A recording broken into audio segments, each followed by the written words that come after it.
just want the money! A hoe's final form is a religious woman.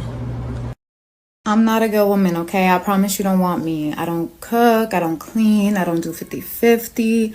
I'm smarter than you, I won't listen to you, I will stress you out, and I like to spend a lot of money, okay? We ain't compatible.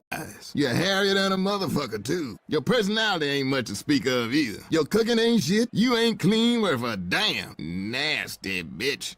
Who made you judge and jury?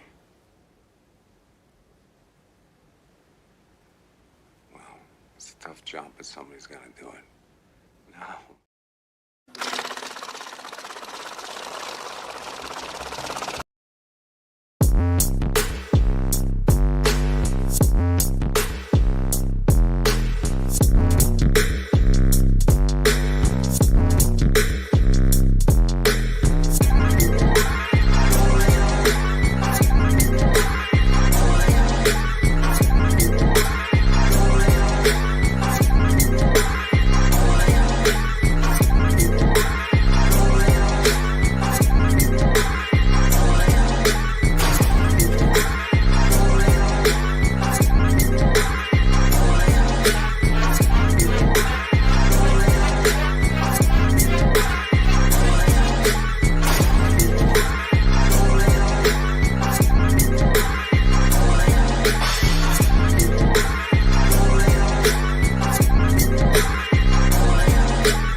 Sleeping at night, son.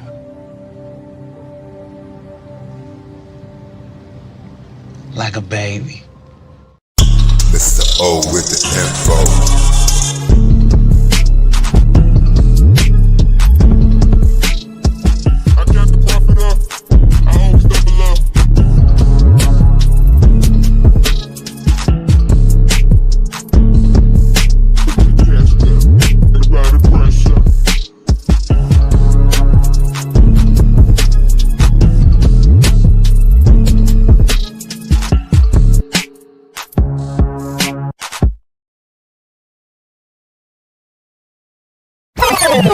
This is an American Douchebag Productions. It's a very thrilling sight here at the Municipal Auditorium. The house lights dim as the maestro takes his place on the podium. What's good, everyone? Late night O, it's me again, Mr. O with the info, giving you what you need to know, but you ain't here for me, though. It's Monday evening, still Monday, February 16th, 2026.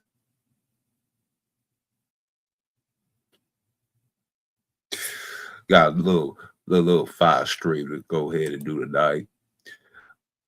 I know y'all probably already said what's up earlier. I know I was supposed to went live earlier. I was watching another program on YouTube. But salute to XL Pro. Salute to Gold Professor. And salute to the King of Kings 45. What it do? He say, King of Kings 45 say, stay away from those types of females. I don't know, man. I can't help it, man. I don't know, man. It seems like pretty much that's the only honest woman that's out here.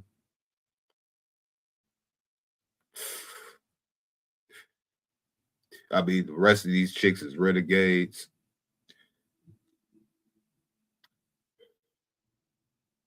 Most definitely. In case you ain't see the description or see the thumbnail, we are talking about two industries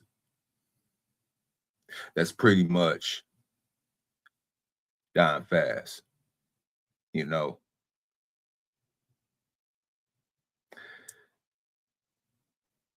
I don't even remember the last time I went to a club. And I think the last time I actually stepped in a spot, the last time I actually stepped in a spot, it felt like a funeral. It felt like a funeral. Empty floors, dudes on couches, scrolling, women twerking, drunk, but only doing it with themselves. Bartenders trying to advertise all the specials they got on the alcohol, even though it's watered down. No energy. Even though I came in with the guys, came with the crew, so with the girls, so yo, try to be like me, try to go in there solo dolo. I bounced early for gym games. I said forget it. I'm gonna go to the gym. I think that's exactly what I did too.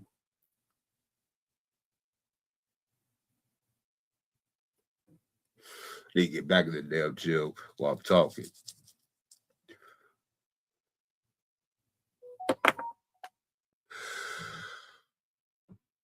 But I started knowing something. I started noticing something.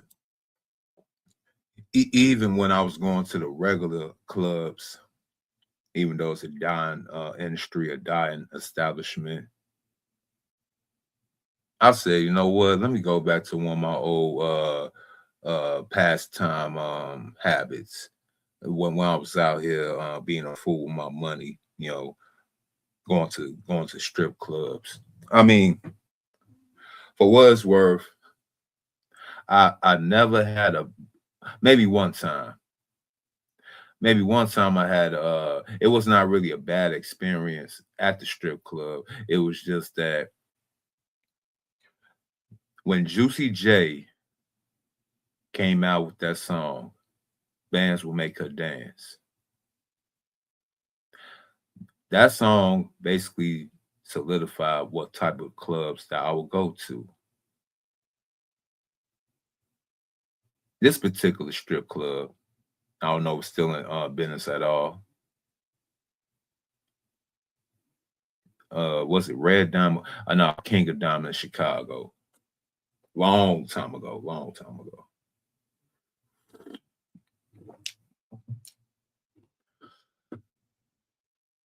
And Juicy J,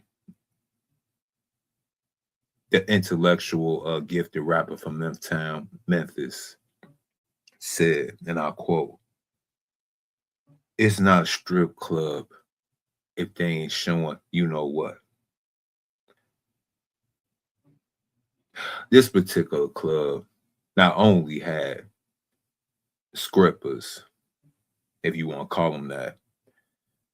They showed some of the saggy tops, but they didn't show none of that monkey. And on top of that, this is when I started putting a little standards as to what I'll throw my money to, you know, working my hard-earned money, even though I'm in a strip club.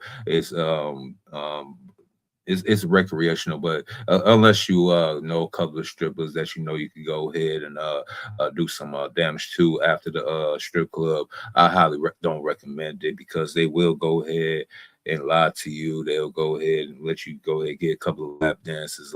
Seen a lot of goofy niggas in the strip club thinking the stripper actually loved them, thinking they actually liked them. Dude actually probably spent the whole time night with one particular stripper. You come to find out when closer time come out, she's not about to roll with you. I'm just sorry. I seen it happen. It is what it is. Ooh, American man. What's up, bro? What's good, man? Hold on, man. Hold on.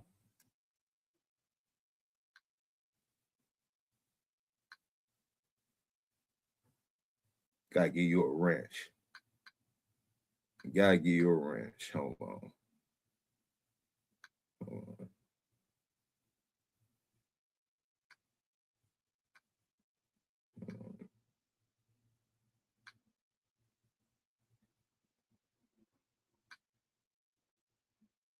Where you at, man? Give me a sec, y'all. I'm trying to go ahead and get my guy up to speed real quick. There we go. There we go. There we go. American man, welcome to the ozone. But like I was saying though, this particular club starts showing the so-called BBW.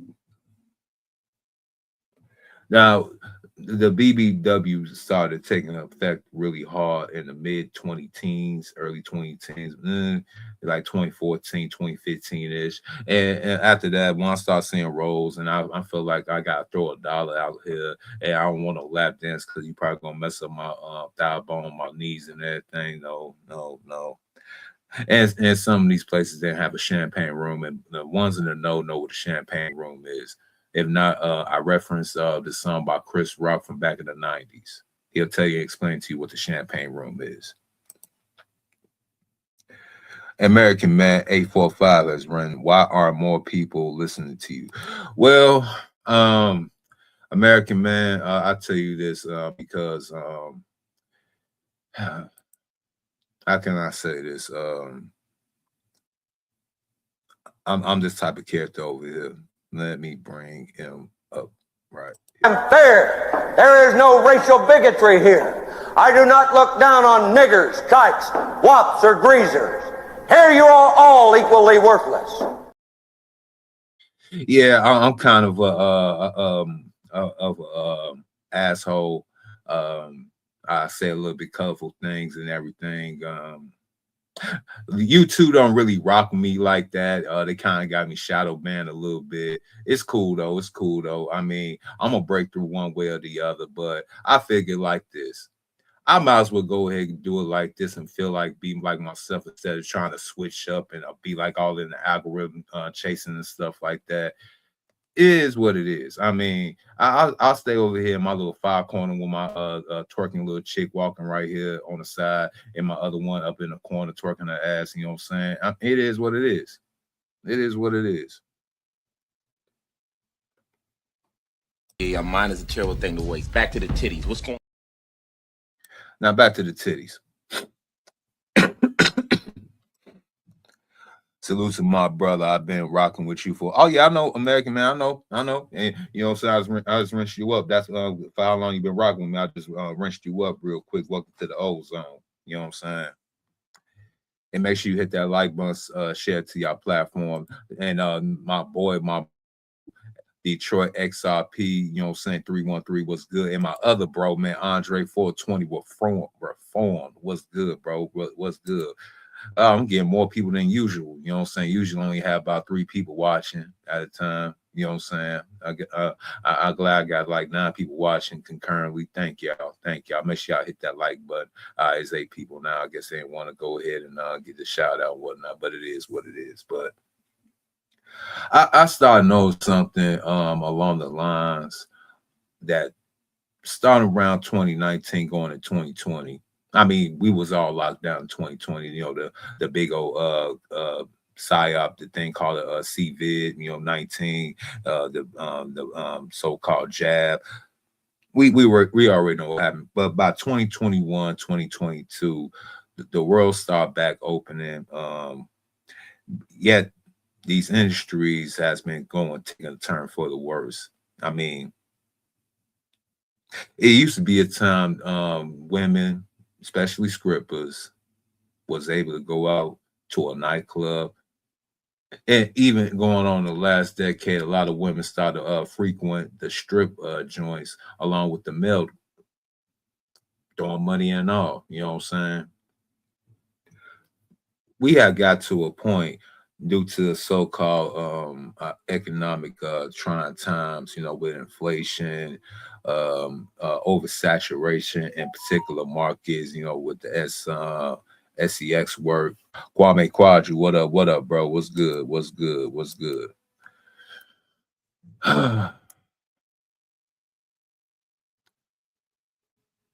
It used to be a time, these Skrippers, especially ones in hot Atlanta, you know, ATL, we're going to be talking about ATL, Chicago, Los Angeles, and New York. Everything's going to tie in. Everything's going to tie in. You know what I'm saying? It's a method to my madness. You know, these four cities, you know what I'm saying, especially like Atlanta, you know, is basically the mecca of strip club culture and club culture, getting turned up culture, you know. We start seeing a lot of patterns, you know, a lot of clubs, a lot of establishments, restaurants started going to decline. Some even going to bankruptcies. A lot of them going out of business because you could say it's this so-called manosphere, red pill, whatever we want to call it. I call it real pill. Shout out to Black Round 313. Shout out to Red Supreme, you know, saying TV1. This some grown man makin play a real pill reality spill we going over here. You know, whatever you want to call it, dudes just waking up. They seen a lot of videos, read a lot of articles, or just start putting two and two together. Like, yo, things ain't adding up. Why I'm going to an establishment that I'm not getting no real action from? I mean, I'm getting action, but it ain't really the action that I really was seeing. My what's the name? My money, my time, and my energy is not matching to. You know. Yeah, I gotta be this high six-figure dude. I gotta go ahead and drive the late model luxury car. You know, Lord forbid if I got some piece of property or stay in one of these bomb ass places in like a downtown city of what the four cities I just mentioned. Let's say I'm living that life. Let's say I'm about that life. I go out to these establishments. I go out to these clubs. You know, spending $60 to $80 to get in if I'm going to a real club, not no hole in the wall, not no you know what I'm saying, no little weak ass kickback they advertise as a club, you know, that type of shit. That was once upon a time. There was a place called the Factory that you had to go ahead and spend $75 to get in, but to bring your own bottle of alcohol.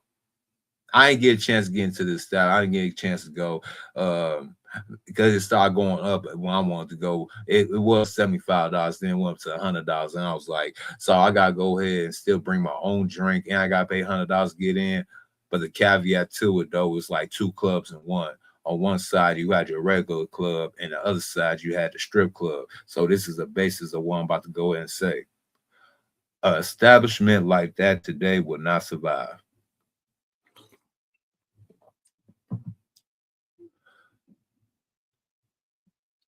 The Factory at its height, late 2000s, going to the mid 2010s, until the owner got followed home, you know, set up by some strags here in Chicago and got, you know, done in a gangway. Tragic case, really tragic. But that particular model of business is actually failing right about now, and which I like to go ahead and call it orgasms per capita. It's another content creator that came over the term. I'm just bothering, I'm coaching or appropriate, but yeah, orgasm per capita.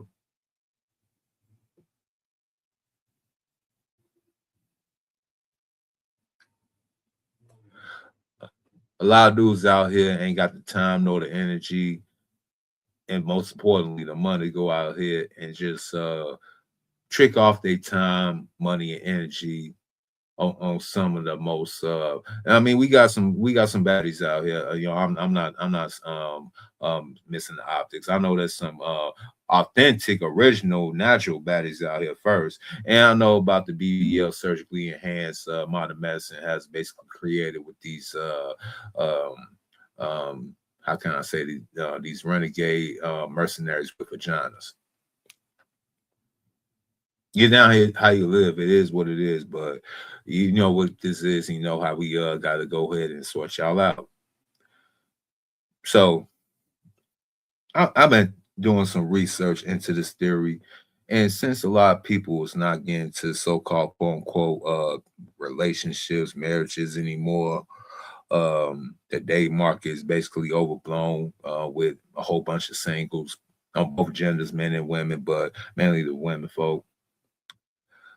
First time in a long time, we have 4 generations of women in the open dating market looking for the same guy, looking for the same man, still going to the same clubs, young and old, going to the same clubs, even now invading strip clubs, which now is going out of business. A lot of these SEX workers have found out that physical content, the physical grip, it's not where it's at. So a lot of them will stop moving their talents to this platform called OnlyFans, and which is already oversaturated already, but they feel like they could go ahead and make another career since the ones in the physical life, and which I call tricking of the fourth kind.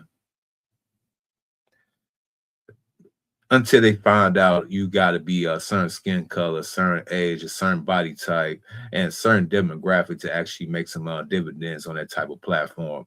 Now we in the so-called state of winter. We in winter. Do I got that clip? Please tell me I got that clip. Damn it, I thought I say that clip. But you're going to start hearing that they had their fun. They want to go ahead and settle down, but they can't because a lot of dudes caught on to game. And now they're going to say they was used and abused and tossed to the side.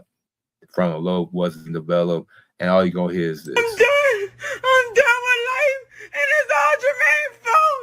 It's always Jermaine's fault. I'm done. Yeah. But they ain't gonna tell you, you know, saying that they was living like this. She's a whore. She's a whore, and I love it. But I have no man and no one to be a whore for, so I'm just gonna stick to my imagination for now. But for fuck's sake, can you just? Just saying. So let's go visit some of these women that work in these establishments called strip clubs, strip joints, you know. Let's see how they really living now. Let's go. Let me go ahead and bring these up. Let's see, I got it. Yep. And yep. Let's start right here. Hold on. Let me go ahead and bring this up to the screen.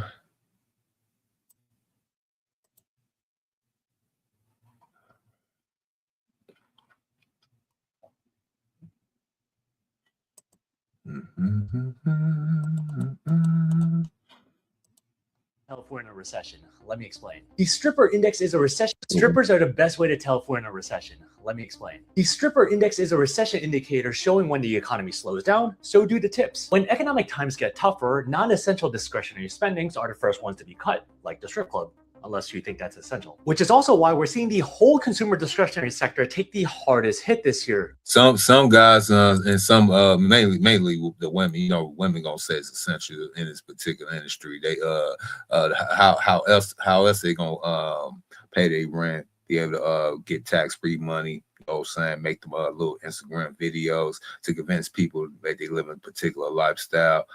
Especially to you dudes that think you gonna try to get with a chick like that, you know, trying to finesse out a little twos and fews, but you don't know that unbeknownst to you, she's in hell and head water with them particular funds. You know, they gotta pay the stripper fee, whatever you gotta call it, work fee, whatever that shit is. You know what I'm saying? Then they gotta go ahead and pay for their apartment unless they got a sugar daddy or something like that. And I don't understand you dudes that actually do getting in actual serious relationships with strippers or sex workers. That shit still astounds me, but I guess we all dealing with the same chicks out here.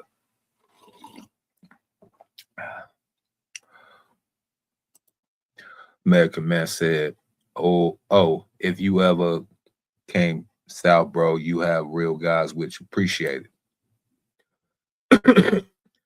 I might have to hold you to that because I might be doing some reconnaissance in so-called ATL and see the debauchery of Sodom and Gomorrah 2.0 for myself for research purposes only.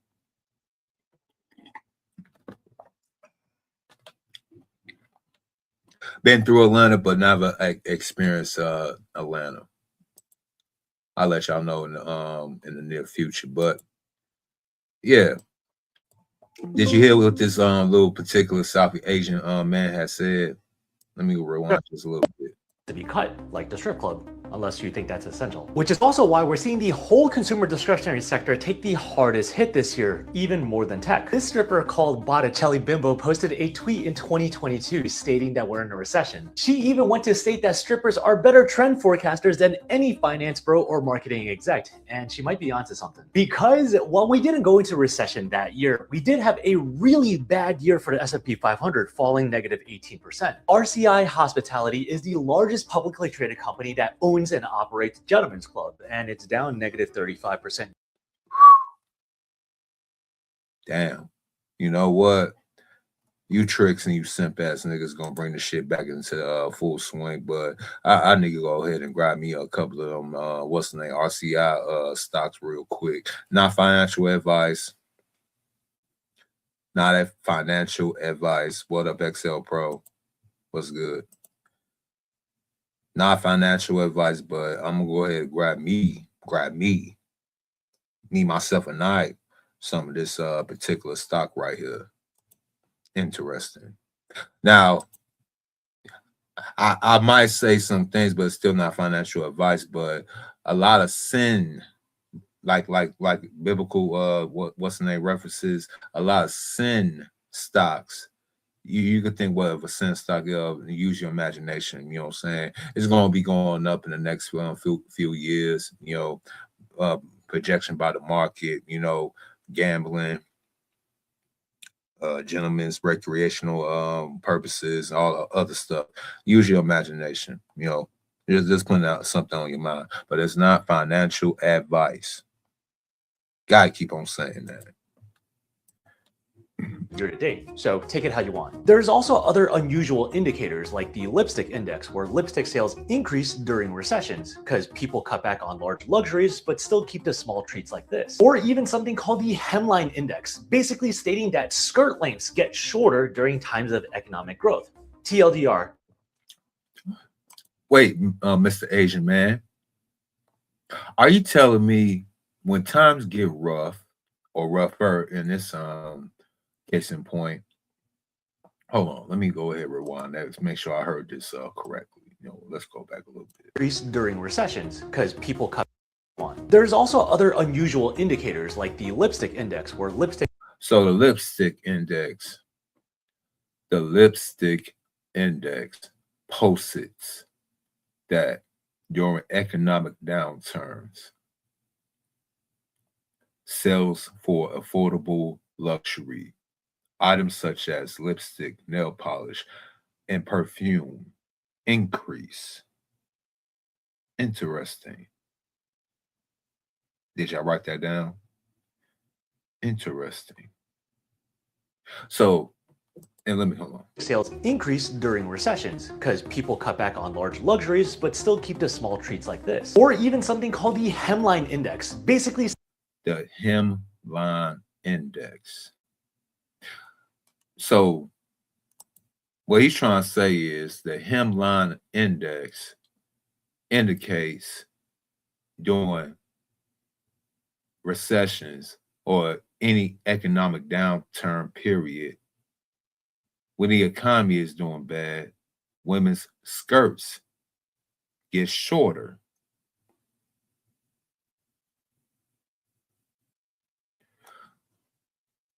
So in a nutshell, you trying to tell me when times get hard, women start dressing can I say it a little bit more 304-ish? Interesting. Very, very interesting. Stating that skirt lengths get shorter during times of economic growth. TLDR, the more skin that's showing, the more economic prosperity there is. So if anyone has any friends that works in the adult entertainment industry, please ask them. Our economy needs to know. Strippers.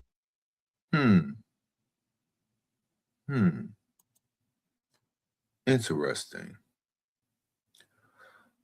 Well, let's hear from the strippers themselves. Come work a Monday with me at the strip club. Come work a Monday with me at the strip club. Before I get my night started, you know I gotta drink me a C4. When I first got there was only a couple. What's a C4, y'all?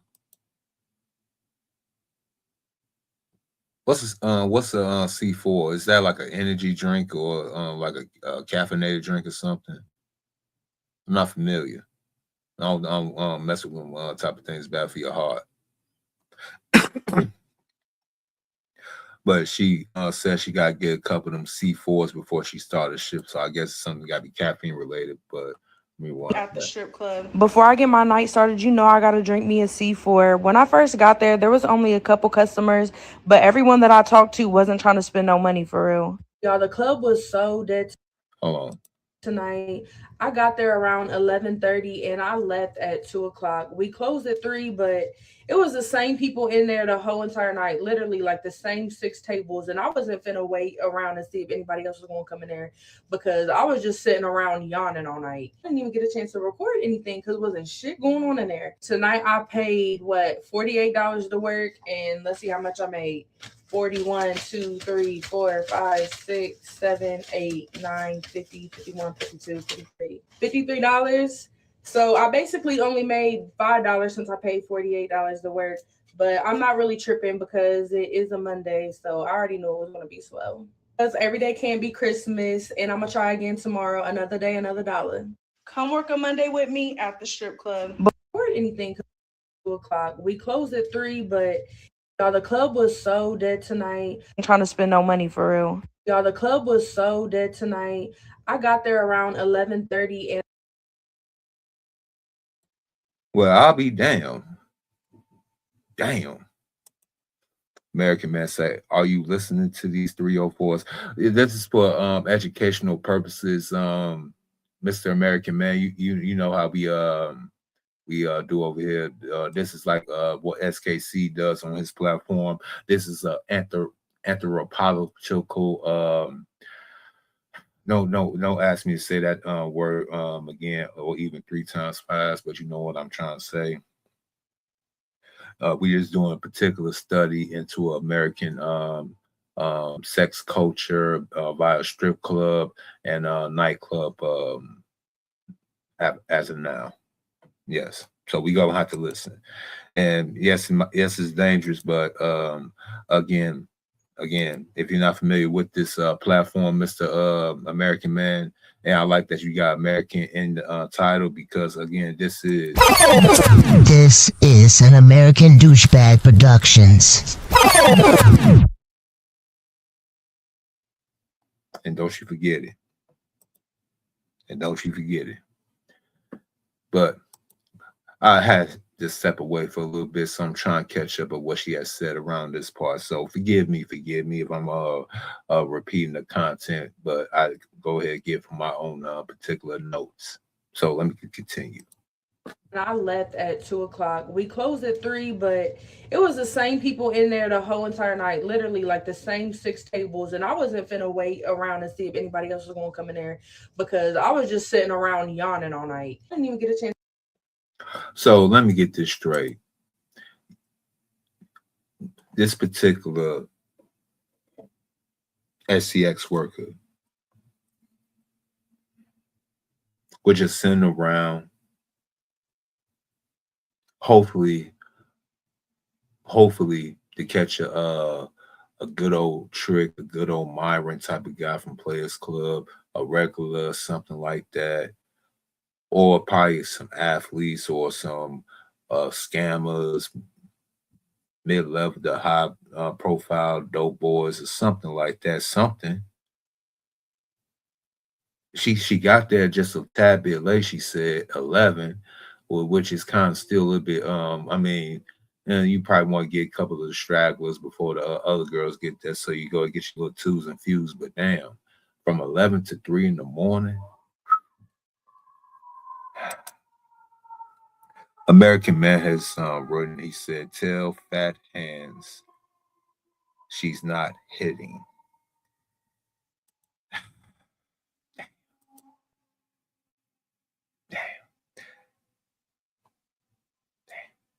I feel you though. I mean, on a good day, maybe, but What you want me to do? Lie to you? Just because you post syrup on shit don't make it pancakes. You know what I'm saying? All you could see was that number one thing.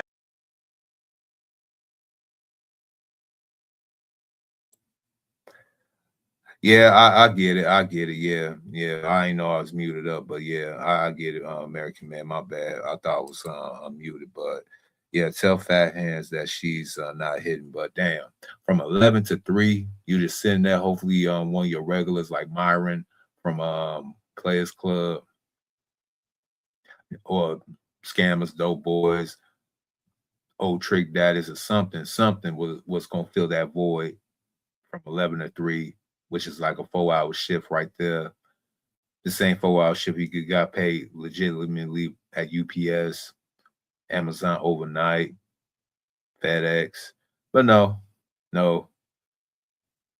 She still thinks it's 2000. Hell, even Big Meech, they think it's 2005. You want to hear a timeline for your ass? Ain't it ironic that in 20-some years that it was good that Big Meech was in the strip club until now it was an embarrassment for Big Meech to be in a strip club? That's how you know what kind of reality we living in currently. Damn, times have changed. Let me continue. To record anything because wasn't shit going on in there. Tonight I paid what, $48 to work, and let's see how much I made. 41, 2, 3, 4, 5, 6, 7, 8, 9, 50, 51, 52, 53. $53. So I basically only made $5 since I paid $48 to work. $53. 5, 6, 7, 8, 9, 50, 51, 52, 53. $53. So y'all do the math. She was there for 4 hours. $53. Hold on. We do it live. F it, we do it live. 53 divided by. That's $13.25 per hour.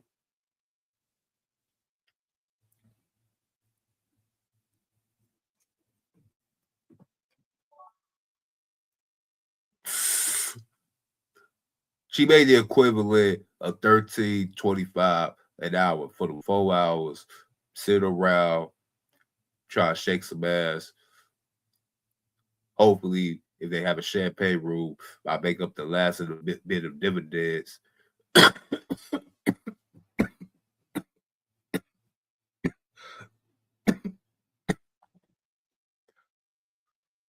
And she had to pay back.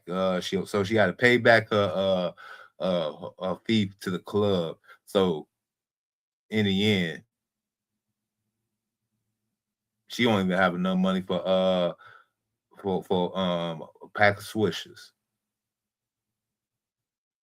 She could get 2 packs of Honey Dutches and swishers, but she can't even get no backwoods. Damn.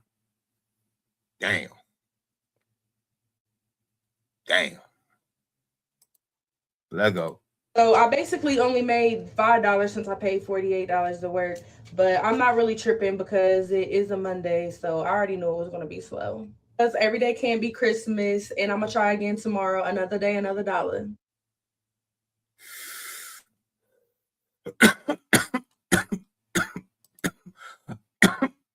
All right, granted. It was a Monday. Maybe she made it up during the week. We don't know. We don't know. Don't care. We don't know though. We don't know. Let's go ahead and hear some more stories real quick. Work a Wednesday with me at the strip club. It's so nice outside. The bouncer. Where is he? Hello? Is it too hot outside for you? Yes, it is. You want to check my bag for narcotics, guns? Hey. Oh. Is no one in here? Let's get ready. Sorry, I haven't checked in. I've been here for 2 hours, like 2 hours and a half, and this is what I have so far. I've only been here for 3 hours, but I'm gonna go home because it's pretty much cleared out now. So let's save my energy for Friday. Ready to go. Let me tip you because you're so nice to me. And you kicked out the guy who spreads apart butt cheeks. I can't believe he never, like, he got 2 dances with me and he didn't try anything. But I feel like sometimes guys just get different with different, you know what I mean? Now I can go home and eat food and smoke weed. That's all they want. That's what y'all think she had took home, y'all? What y'all think she took home? About 300, 350? I seen a couple of 20s in that hand of hers. You know, I was a little bit pocket watching. You know what I'm saying? Said she was there for 3 hours. I mean, shit. At least she was getting more money than old girl. Man, it was a daytime. Damn. And we get to go see Mr. Jaggerbean. All right, I'm back home. I'm debating to do a money count video or not. I don't think I'm going to because it's really not worth it. I don't have anything exciting to talk about and it was slow. So I'm just going to put the total of what I made here. I worked 3 hours from 4 to 7 and Michael sent me 50 on Zelle. He didn't come in. He just loves me and I love him. Oh, wow. So again, you Simps making this shit even worse. So you send the strippers money. Again, tricking of the fourth kind. You gonna Zelle a chick $50 for a potential in the future lap dance or what have you, that you it's bad enough that you got a regular broad at a strip club that you like. That's even bad.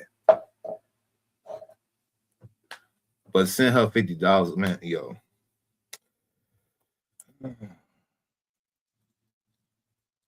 It is what it is. I mean, there you go. Him and I appreciate his support for a total of $321 with the added Zelle, which is crazy. Man, I knew it. I said it too. I said at least 300, 350 or something in that range. I knew it. That's a damn shame. That's a damn shame though. Because Monday I think I literally made 320 something too. So but just to think though, that's, I mean, it's better than the last one I showed y'all. But the thing is though, a chick like that back in the good old days, you know what I'm saying, before 2019, even during the daytime, she'll probably had added a 0 to that particular number. So yeah, the market's down bad.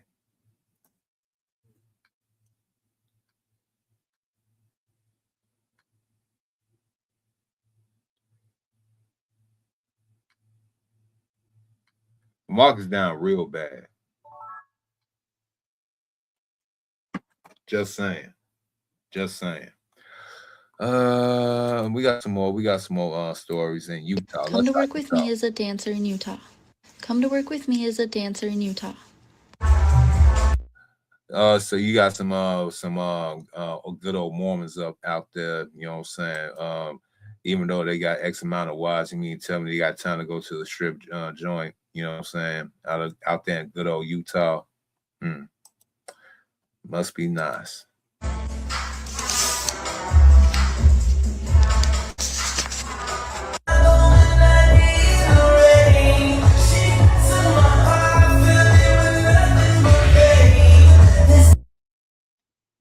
Damn. I had to pause because of the music.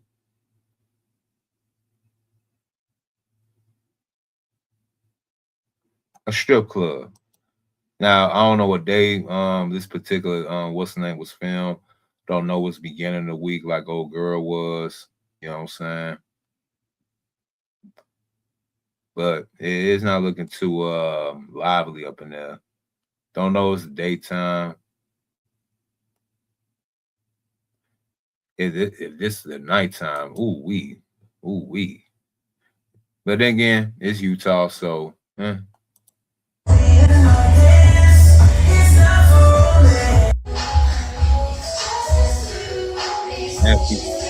Now she losing money. Damn.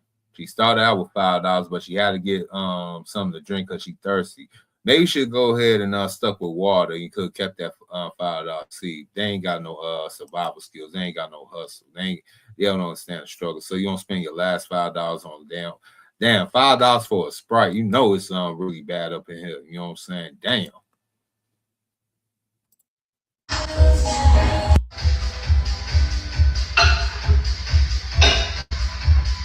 Okay, so it's 10 o'clock now and it's been completely dead. I haven't made a single dollar tonight. I'm actually negative $55, right? Completely dead. I haven't made a single dollar.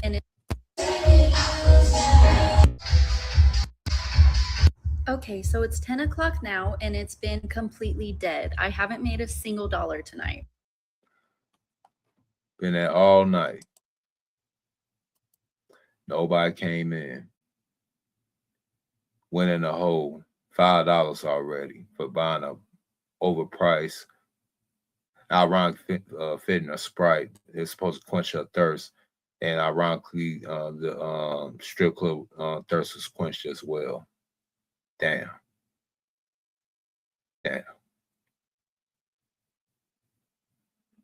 The thirst is not strong in this environment no more. Crazy work. But what else you gotta say? I'm actually negative $55 right now. Luckily for me, the DJ has had a sudden change of heart and he's gonna let me dance on the stage for the rest of the night.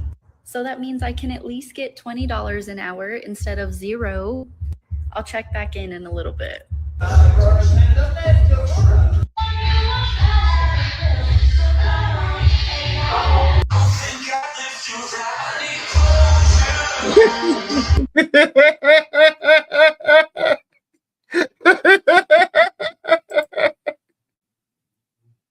Wait, hold on. What happened at a short amount of time, though? Hold on.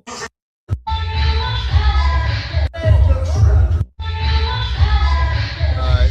So the first stage that she went and got the 19, not quite the 20, but all right, you know what I'm saying? She got 19 though, but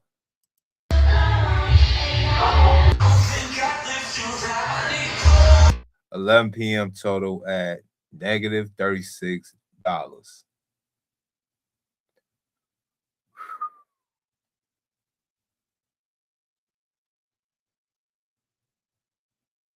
And just a reminder, she started out with only $5 coming into the club, went down negative $5, went up $19, and now back at negative $36. Right.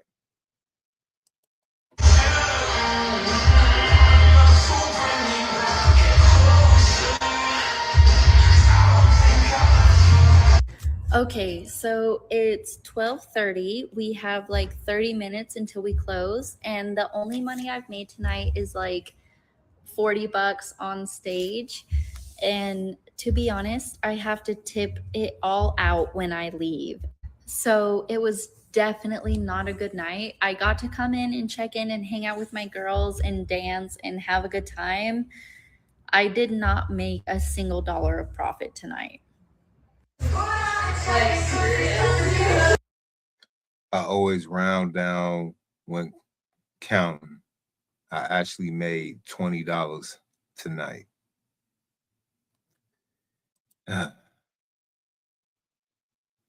Do we even gotta do the math on this? Do we? For 5 hours of her life, she was walking around the club, scantily clad, probably dancing to music, you know what I'm saying? Gyrating at the stage. but hardly was nobody in there. So the only guys that showed up, you know, was trying to be as generous as they can. But yeah, it's only means so many lap dances or so many tricks you could probably do in a strip club before you just go ahead and say like, let's just go to your car. Fuck you. Damn. Damn. Only to end up with $20 damn. What happened to all them what happened to all them work from home jobs? You know, what happened to all the remote jobs? What happened to all these women-led businesses? They said he was supposed to be the new entrepreneur. I mean, unless this was the entrepreneur endeavor. Never mind. Never mind.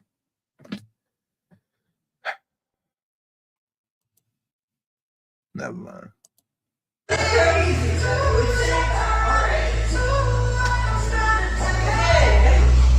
And she all happy about that.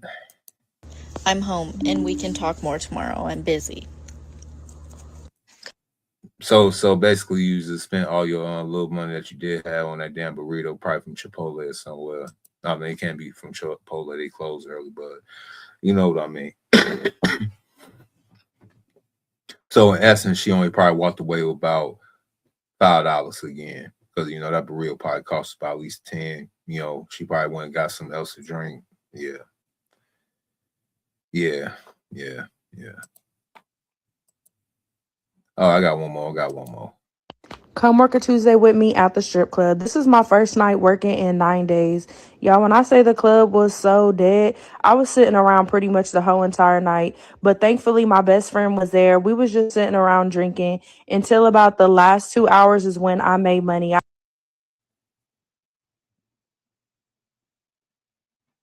Damn. Another one. Machismo TV, what's good, bro? Mr. O, I just shared the stream. I ain't know you was on, bro. Yeah, I just decided to go live. You know what I'm saying? I was supposed to went live, but I was watching CGA little pop-up stream. I lost track of time. You know what I'm saying? So yeah. I was supposed to went live early on this and that thing, got distracted. ADD and well, ADHD, my bad. ADHD is a bad what's the name thing to have. No, let me go ahead and start talking about that. Let me stay on topic. But appreciate it. So, and make sure y'all subscribe to Machismo TV. Oh shit.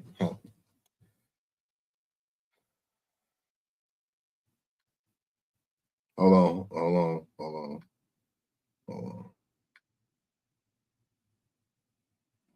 And you got a rent too. Welcome to the Ozone, but you already a part of the Ozone. Make sure y'all subscribe to Machismo TV. You can catch me there, you know what I'm saying, maybe on a pop-up random night stream like last Saturday, but most definitely every Sunday, you know, we some night owls, we stay up late, you know, we give y'all what y'all need to feel great for throughout the week, you know what I'm saying, 11 to 1 in the morning, Central Standard Time, you did. Me, Tito, Salt T-Balls, and Machismo in the chat. Of course, use my mans. Of course. But Machismo, this is what we be talking about right here. I'm glad you in the chat too. I had kind of borrowed a theory from another content creator. You know what I'm saying? He has this theory called orgasms per capita. And since the juice is not worth the squeeze in today's dating landscape, both the nightclubs and strip clubs are failing very, very badly, poorly. You know, majority of them going out of business. I mean, we seen what happened with the marriage, even the so-called the marriage industry. We've seen Zales, we've seen David's Bridal. Now, the actual ritual to actually lead up to the so-called going down the aisle is even going out of business. the nightclub, well, the strip clubs and the nightclubs, since it has been invaded by the women folk as well over the past decade and a half already. So we got a theory. We are in a recession and been in one for a while. And the best indicator to go ahead and show us and tell us that we're in a recession or the economic downturn is that sin culture, strip club culture, and nightclub culture are on a very bad economic deturn. In which, ironic, I had showed a video of a South Asian man who had said, and I explained, he said that as economic times get more harsher and more dire, women, for some reason, put on more lipstick, get more perfume, get their nails done. I don't know why, but they get their nails done, and they attire, if they wear skirts, they get shorter in economic downturns. In which I just basically said that they just want to go ahead and use what they got to get what they want in so-called bad times. So the 304 uniform is basically being heightened to the max that if we basically go into a global depression, they basically gonna be walking outside naked. Just a theory, just a theory, just a theory. Just a theory. But let's continue with these poor strippers and they dire straits at the workplace. I ended up making a little over $600. I only the last 2 hours is when I made money. I ended up making a little over $600. I'm trying to figure out how did she make $600 in 2 hours. I'm really impressed, and I'm also intrigued, and I'm also about to be probably a little disgusted, probably about to figure out how she has made that type of money in such a short amount of time. I think this club has a champagne room. I believe so. I really think so.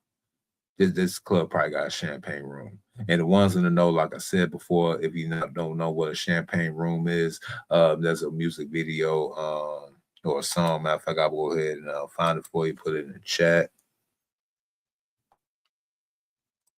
Matter of fact.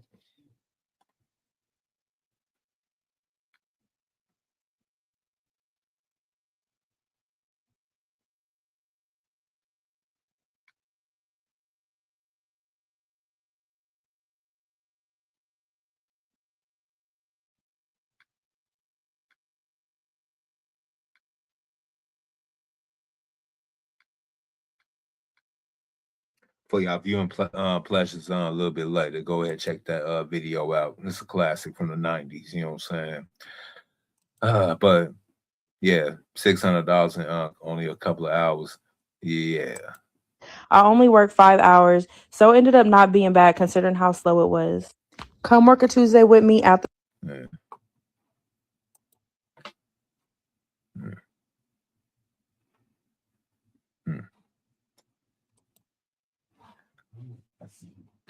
So we seen a big old crash. Poles empty, tips dried up, Simp boycott in action. Wow. Wow. $5 net worth after $48 house fee. She paid to work and lost money. 2026 reality check. And another one on a Wednesday, $50 sin and a sparse crowd. Used to be bands. Now grateful for the scraps. Then we went to Utah. Start with $5 in the bag. Took a universal dip. Even regions feeling it. This is crazy. economy squeezing discretionary cash. Men bored, tired of the traps. A lot of these chicks probably want to go ahead and take their talents to the OnlyFans shift.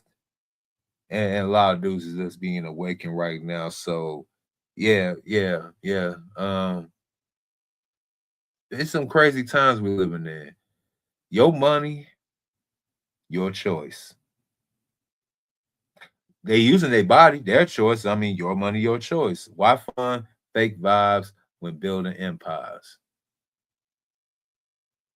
And shout out to the sisters, been, you know what I'm saying? We out here leveling up and not simping. I'm sorry, it is what it is. But it ain't just the strip clubs. It's not just the strip clubs. Whole nightlife, the whole nightlife city is hurting. Whole nightlife hurting city by city.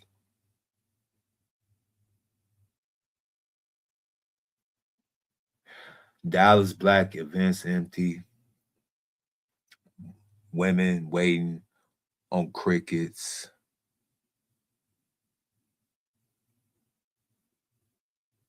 Why?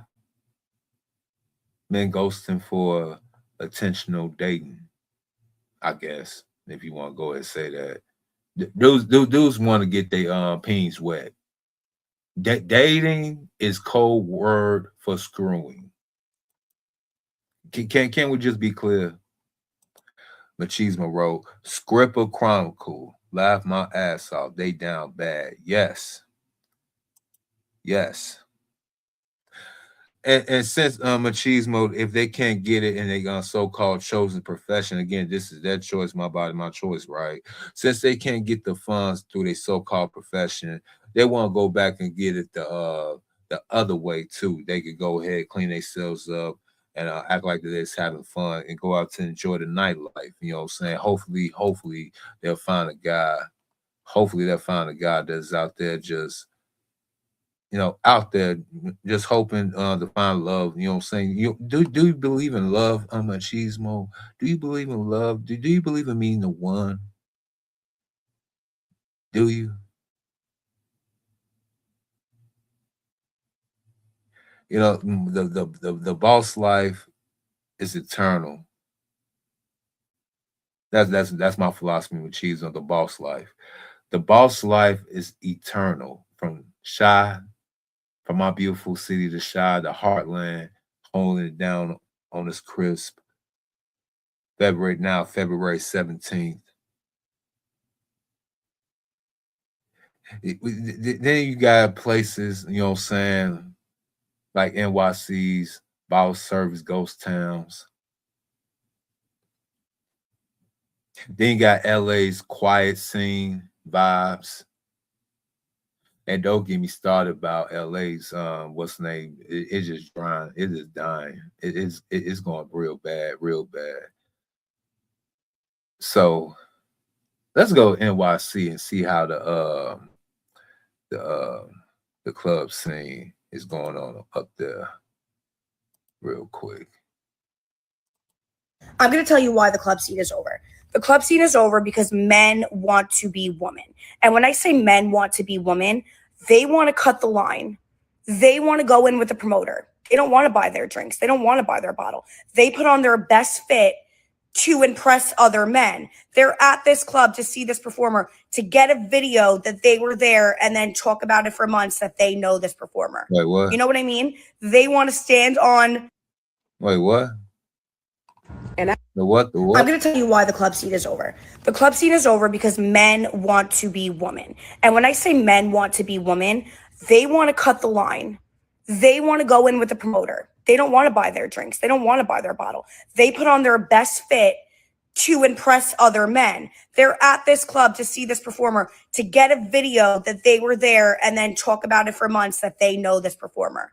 You know what I mean? They want to stand on stages with performers. Look at the Metro Boomin shit. That was so embarrassing. So embarrassing. At least if you're going to be a man that wants to stand on the booth, stand on the stage, stand in the section, at least bring a vibe. You're all just standing there looking at each other, clocking each other. I'm like, what's the point? And then you have other people on here like, oh, girls don't wear heels anymore to the club because there's nowhere to sit. I mean, I thought y'all were trying to get in the sections in VIP anyway. Oh, that's right. Oh, so that's what it is. You're not good enough to get in the section of VIP. No, but she's gonna say I'm black pill. You say I'm black pill. I already know. Yeah, Machismo TV also wrote, "Get my money right and play the options game with these broads. I already tried the relationship right." Oh man, we all have. You know what I'm saying? We all have. And at this point, I'm just like Morgan Freeman in this movie right here from Hard Rain. It's a good oldie but a good. Hey! Look! We just want the money! And that's it. That's all. That's it. And I know y'all be looking like, man, don't you get lonely? Don't you get tired of this ish? You know, don't you get tired of this shit? Like Still said, Tupac and Juice, I'd be like, man. Are you sleeping at night, son?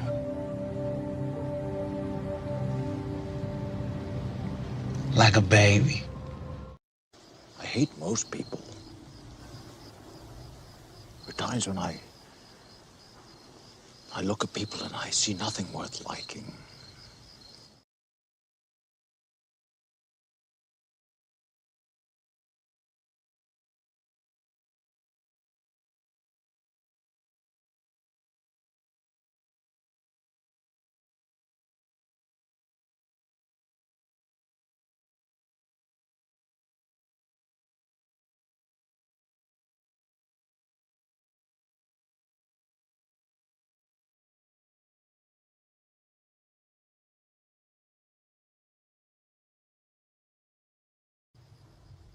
I have a competition in me.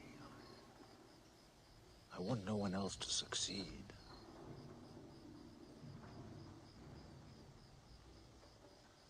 I hate most people. Yeah, you know, I had to get the other one up there. He did. But yeah. But let me go ahead and let this little Lily white girl, whatever have you, that knows, I don't know, that knows is telling, but There's nowhere to sit. You get to the promoter section, it's filled with the promoter's friends. The promoter will be like, oh, hey, like, you got to get up. Like, these women are here. Like, you got to get up. Like, these are the stars of the show. And they're having an attitude about it. And half the time when these guys do buy sections, they're standing on the couch. They don't even care about the girls in the club. They're not there to impress girls. They're there to impress other men, to post on their Instagram story. They're acting like they bought a plot of land in the club. And I don't even go to the club anymore. But when I do work at the club, I've even noticed this myself. It's in. You work in a club, but you don't go to the club. I guess depending on any situation, when you go to the club, you're getting there for free. You know what I'm saying? And dudes paying for your drinks, so you might as well say you're getting paid going to the club anyway. So insane work. You're in a bathroom line, no guy's letting you cut. You're at the bar, no guy's offering to buy your drink, and they don't even dance. Like, they don't even, like, what are newsflash, nobody been dancing in the nightclub since the late 2000s, early 2010s. Yo, look, when camera phones and y'all start bringing in Snapchat, Instagram, and the club promoters start basically maximizing and profiting off this thing called VIP section, and just start making section upon section because, millennials and some Gen Zers want to go ahead and feel important. They want to feel like they doing something. They want to feel like they better than them over there. You know what I'm saying? So where y'all gonna dance at? Everybody on their phone. Oh, y'all twerking with each other, taking little Snapchat, little TikToks in there. So what's the whole point of dance floor when y'all just gonna be at the bar? Hopefully a simp ass nigga buy you a drink or something like that. Or you actually cross over to that velvet rope and get into a section where the bottles at. Maybe you ain't got enough game, enough what's the name, beauty for the go behind the velvet rope, huh? are you doing there? What are you doing there? It's so embarrassing. Like, it used to be the girls' show. Like, the girls come in with all these promoters, all these table sections, put on their best birthday suit, and pop outside. And they're the reason why big spenders in the club spend money. Like, if you have beautiful women and men willing to spend money, more money is spent with the beautiful woman. Not anymore. Not anymore. There's not even. And she caught on to the business model. Wow, you caught on to that. So you mean to tell me if you have fine chicks at a particular club, it'll be more dudes that come there want to spend money on sex. Oh, but she left out that one part. The girls at the club got be. I ain't gotta say gotta give it up. I'm not saying that. I mean, they accepting drinks, they accepting conversation, but are they very also engaging, and are they very friendly to said men and said establishments? Lord forbid, if a man wants to go ahead and want to go into a loud establishment, music blasting, with the DJ possibly not even playing no romantic songs or anything, probably playing the latest drill or trap or some type of mixture of some type of R&B and popular song together. He's trying to go ahead and say some sweet, benevolent things inside your ear, even though he's doing so in the audience of your so-called friends that's twerking and saying yas on a bar or at a table, and you're not probably interested in said character, even though he's bought you not one, not two, but three probably Long Islands, you know what I'm saying, or something like that. Lord forbid if he goes overboard and actually get you on some top-notch straight alcohol, you know, like Don Julio Nejo or something like that. Lord forbid that. Ain't that like damn near like $25 a shot or something like that?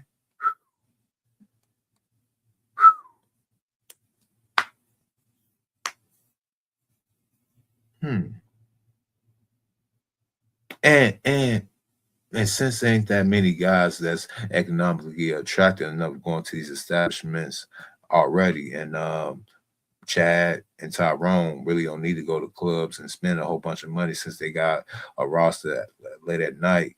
It's not a lot of average hard spending guys that's going to these places no more. I wonder why. Oh, never mind. Money to be made in the club because there's nobody on display besides these men in their Amiri jeans and their borrowed chains posting for an Instagram story. It's actually embarrassing. Aren't you embarrassed? And I knew this plague was upon us when I kept seeing the videos of all the men dancing on elevated platforms at club space, fighting to be in the DJ booth with John Summit. Like, the math isn't mathing. And I think this is genuinely a reflection of where we're at as a society. Women are fighting for their role. It's crazy. I'm going to tell you why the club.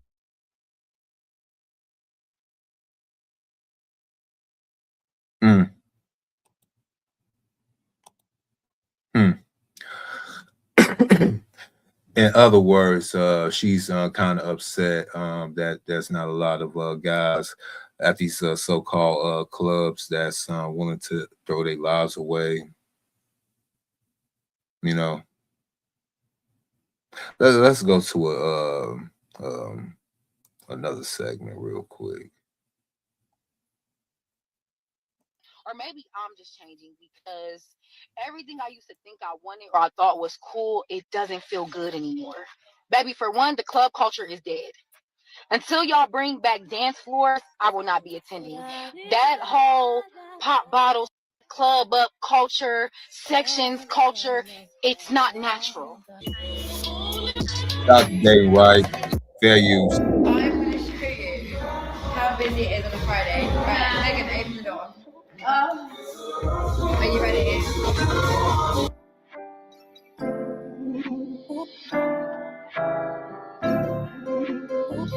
Atlanta clubbing is so boring.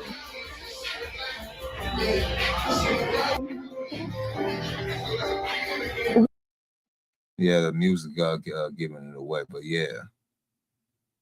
Yeah, we might come back to this one. We gonna visit Dave and Rice real quick.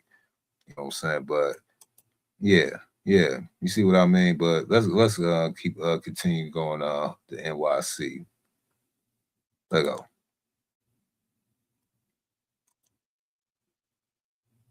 Oh damn, they took it down.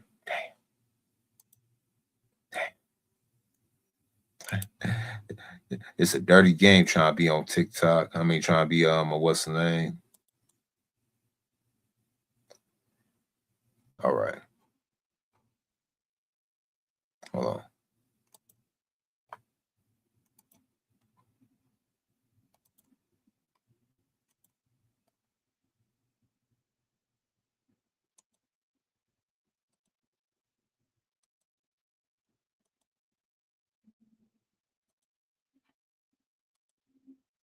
Yep. Here we go. US dying, or are we just changing how people party? And if you ain't a hoe, Dying, or are we just changing how people party? and if you ain't a hoe, And after a year of throwing our morning music parties all over the country, we're coming back to our favorite cities, starting. Ain't nothing but a damn commercial. Never mind. That's what I get. That's what I get.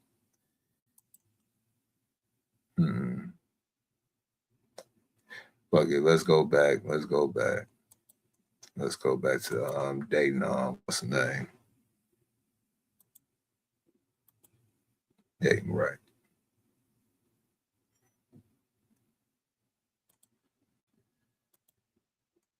$100 admission. But I'm happy I ain't Wait, what? paid How for much you it. pay? Dollar admission. $100. $100 admission. Wait a minute. Is this a strip club or a regular club? See, again, this is Atlanta right here.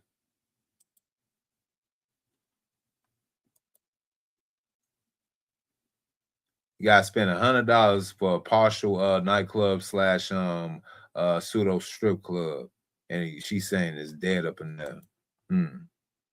Maybe not. I don't know. A couple of guys seem that they having some fun. I don't know. But I'm happy I ain't paid for it. So what's the club like now? They just stand around looking on their phones. Oh. They sit around, they order bottle service, they look on their phones. Think about the music that is played today. You can't dance to that music. No, not really. You can't do you remember just going to the club? The middle of the dance floor is packed. Jam packed. Yes. You're sweaty. You're not trying to be there looking all we didn't have pounds of makeup on our face. At this point, no one can convince me that club culture is not dead.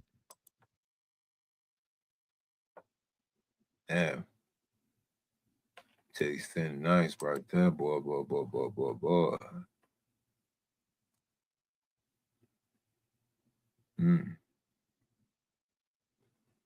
Nice titties. Yeah, mine is a terrible thing to waste. Back to the titties. What's going on? All right. No one, because at this point, like in this day and age, it's not about people going out having fun. It's really about people getting as much money out of you as possible. The amount of money that they're charging people does not align with the quality that people are getting. So last month, I go out with my friend. She invites me to this club, whatever. I've never been there before. First of all, it was like an Eventbrite type of setup. So you get your ticket and women are free from this hour to this hour. I'm like, okay, cool. So I get one of the free tickets. I show up there, and apparently they had two separate ones. They had women free if you show up by midnight or before midnight, and then women free if you show up before 1 a.m. So I showed up a little bit after 12 with my friend. So my friend gets in for free, but then they want to charge me. And at that point, I'm like, bro, I'm already here. I was like, down. Whatever, I'll just give the $20. Damn, they charge. Wait a minute. Hold on. How's that? Hold on. So I get one of the free tickets. I show up there, and apparently they had two separate ones. They had women free if you show up by midnight or before midnight, and then women free if you show up before 1 a.m. So I showed up a little bit after 12 with my friend. So my friend gets in for free, but then they want to charge me. And at that point, I'm like, bro, I'm. Oh, we should have got there a little earlier. You know, she had to be fashionably late. I mean, her saving grace is that she got these tatas right here. But already here. I was like, fuck it. Whatever, I'll just give the $20. We'll see what this night's gonna be like. And I tried to keep an open mind. The night was shit. Like, that place would not pass one health inspection. Like, the health code violations alone in there were telling. Like, they had hookah, like people could get hookah there and stuff like that. And you could tell like their air ventilation purification system was not up to code because you left there. One, you couldn't breathe when you were in there for most of the time. And you left there smelling like hookah smoke and whatever other smoke was going on in there. But I digress. My main issue was that when I left the next day, I looked at my bank statements and they charged me double for that ticket. So they charged me $40. So you know I was going to dispute that shit. So I called Chase, had them take it off. then they charge you $40 instead of you charging or dude paying you $40. $40 will forever be eternal, man. I think it's gonna be a long running joke for generations to come. Damn, $40. Even in 2036, $40. 2046, $40. 2056, $40. $40. Whatever. So I got the full $40 back. Fast forward to today, the 22nd of June, and I see that they charged me $20. So you're telling me after all of that, they could not let those $20 from one person go? Guys, you know the club scene is dead when you see more and more women speaking out against it. They are the main demographic that goes to the club. Now, don't get me wrong, I'm not too old for the earth, but I'm too old for the club. See more and more women speaking out against it. They are the main demographic that goes to the club. Now, don't get me wrong, I'm not too old for the earth, but I'm too old for the club.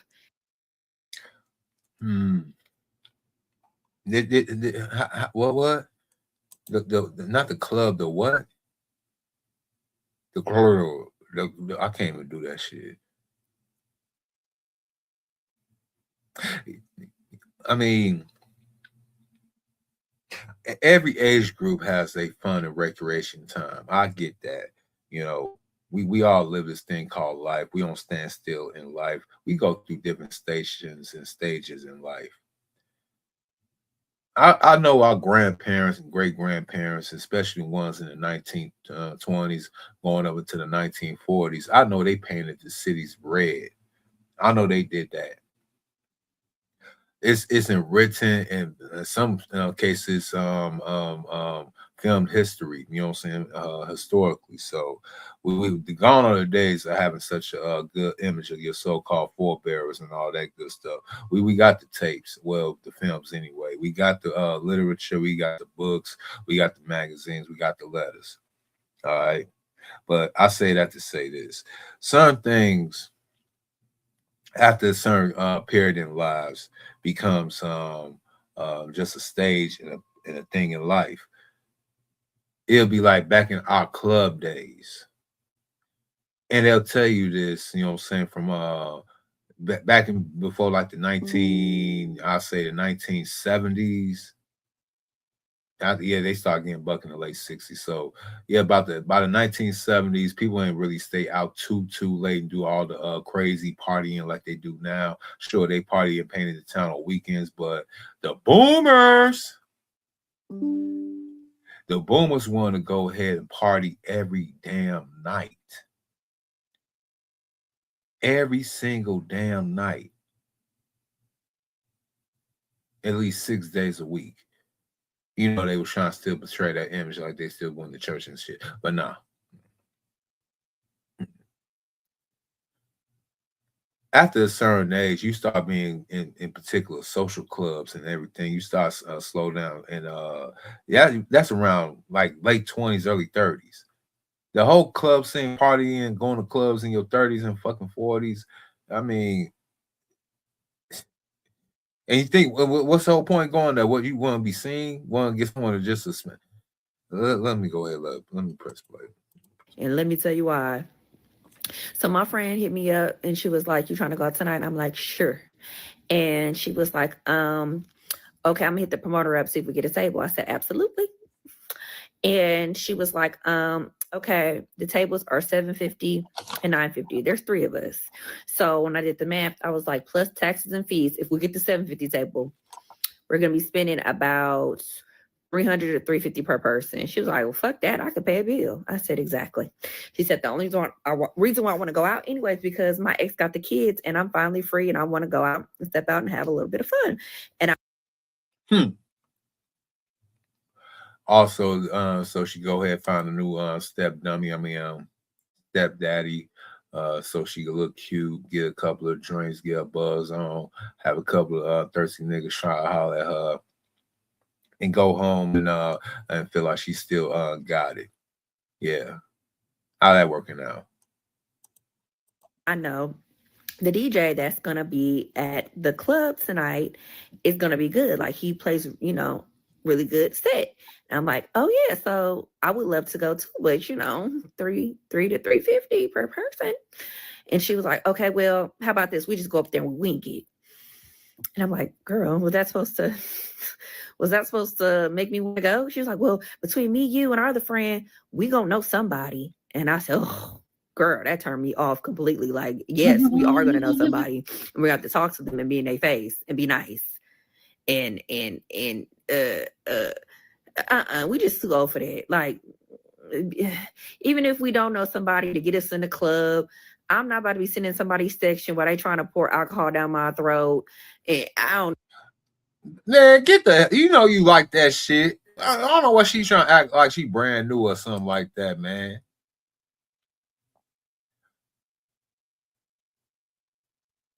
I don't know why she's trying to act all brand new and shit like that, man.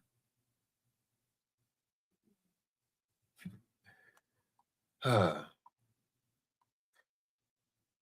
got a question for y'all, though. Are you not entertained? Are you not entertained? Is this not why you are here?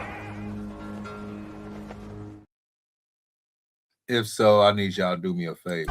Like, comment, share, and subscribe. And if you want to choose to donate, you can sock it to my pocket at Cash App, $MISTERO070. And you can hit my email if you want to go ahead and support the content.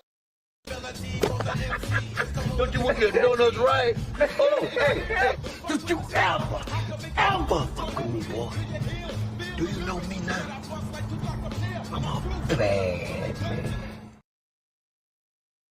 I'm a bad man.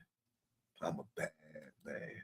No, I just envision that. I don't know, like, if that still happens, but I'm too old for that. I'm too old to be trying to be nice to some random dude so I can get in his section. I'm too old trying to finesse my way in the club.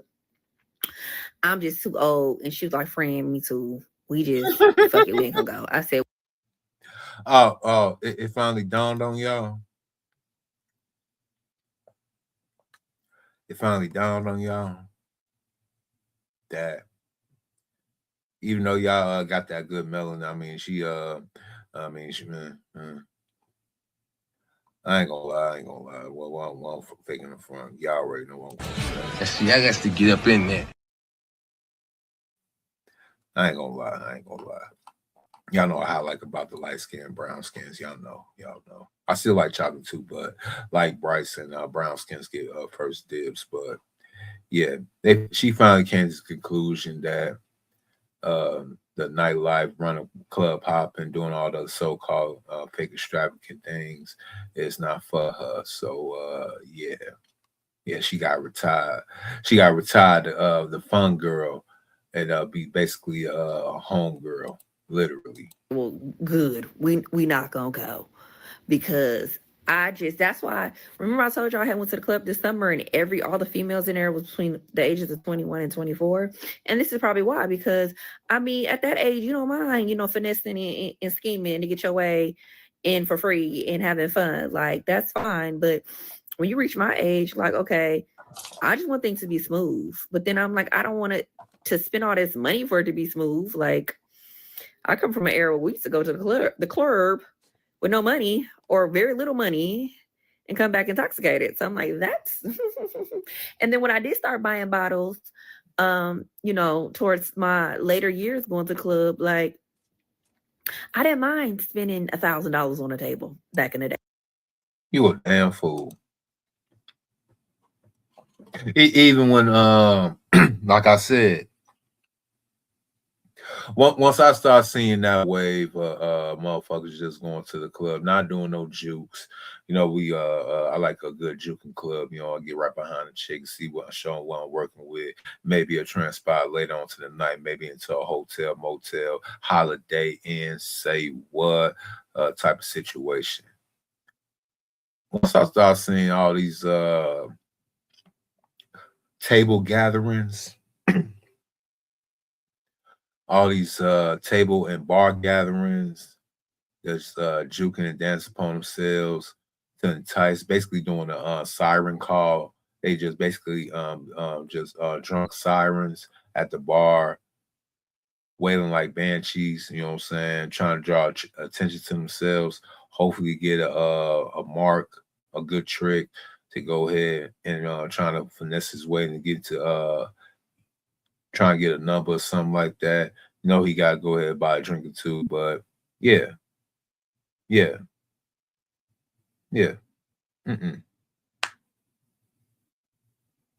What's the whole point? No jukes. Like, I just came out here to be one of my friends. We was having a good time. I ain't come out here for that. And you trying to pull that shit at 30-some years old. And they're going to be like, first of all, what your old ass doing in the damn club? Like homeboy said in that movie, 40-Year-Old Virgin. No, not 40-Year-Old Virgin. Knocked Up.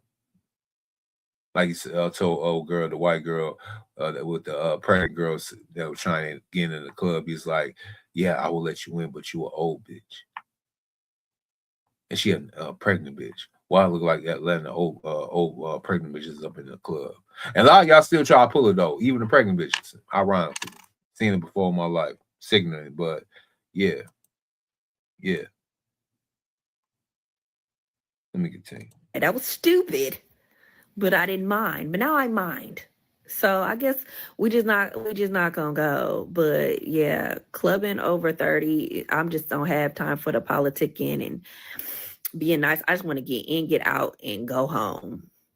Oh, not to mention the 750 table, they wasn't trying to give us top shelf liquor. They were trying to give us regular liquor that we don't even drink. Like shit we don't even drink. They wouldn't give us no, like, not even no Casamigos.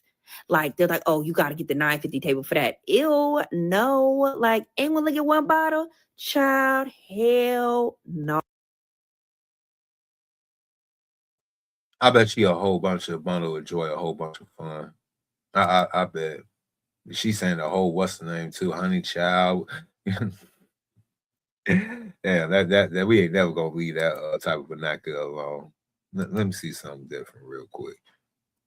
Born and raised in LA, specifically West Hollywood, nightlife in LA has never been this bad. Now, when I was young, Hollywood was like the hot spot. Everyone was going to Ladue and the Hills when, you know, all the celebrities were going out. Hollywood was the hot spot. When I moved back to LA from college, West Hollywood was the hot spot, and I was going out like 4 nights a week. Everywhere was hot. It was like Doheny rooms on Tuesdays, Warwick Wednesday, Hyde Thursday, you know, Bootsy Friday, and then whatever, One Oak Saturday, you know. West Hollywood was absolutely on fire. And I used to venture to the west side a little bit. I loved Bungalow, Victorian. I liked all those spots. Also, they were great. They were fun. A little too like sloppy, drunk, too many like flip-flops for me over there. But occasionally I like to mix it up and go over there. But all in all, nightlife was absolutely on fire. People went out all the time. People went out during the day. People went out at night. It was hot. Now it's absolutely dead. Everywhere is dead. Clubs are dead. Bars are dead. Santa Monica's like kind of hot, but it's like so young. The nightlife in LA is just dead. You go to New York, you go to Miami, it is still popping there. So why? What happened to LA that made it just so dead? And I know some LA people are going to comment here about the East Side, Silver Lake. I don't go over there. It's too far for me. It's not my vibe. It's not my music. Nothing against it. Totally nothing against it. And it might be hot. Just not my thing. But wait a minute, ain't East LA where all the oh yeah. That's where all the Migos. What up, K Sega? What up? What up? What up? What up? So LA's basically pretty much over with. Let's take another look at LA. There are so many restaurants and bars closing in LA. You know what? Maybe I should leave LA alone. There's something going on in LA. And thank you, Grok, for all these suggestions. Let me try another one.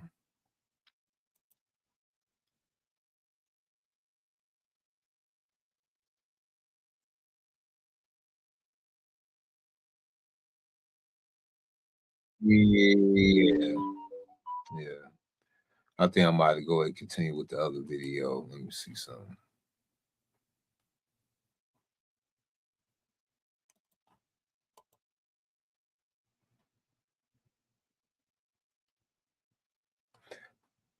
Let's see on this one real quick.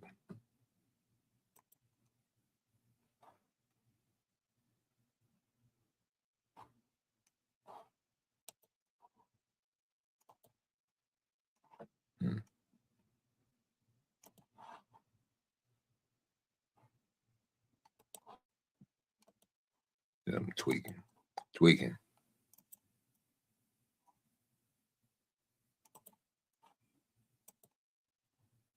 Coffee shops are turning into daytime clubs because nightlife is dead. Across the world, clubs are shutting fast. It's a dying industry, and there's a lack of third spaces, hence the rise of run clubs and viral DJs on the streets of London. Many Gen Zers and millennials can't afford a home and can't host house parties, hence Stormzy opening a house party bar in London. We are in a loneliness epidemic. The coffee shop is the only safe place most people have outside of home and work, affordable, social, and local. These stunts are genius because music is a powerful mood changer. It connects people, like the regulars at your local cafe who you may have never spoken to. It's highly shareable, creating the FOMO effect. Nobody expects to hear a DJ in a coffee shop. As somebody who shoots social first content for brands, I think the grocery store Air One should host an exclusive party in LA to launch one of their celebrity smoothies, because supermarkets are the new hangout. You know, Gen Z aren't big drinkers. Nightlife is evolving beyond the dance floor, and community is everything. Guerrilla marketing at its best. Last year, Brat was everywhere, and Charlie XCX brought rave culture to the mainstream with H&M at Fashion Week. Would you go clubbing at a cafe in the day or at a supermarket? Thoughts? Follow my journey for more social insights and my life as the coldest creative.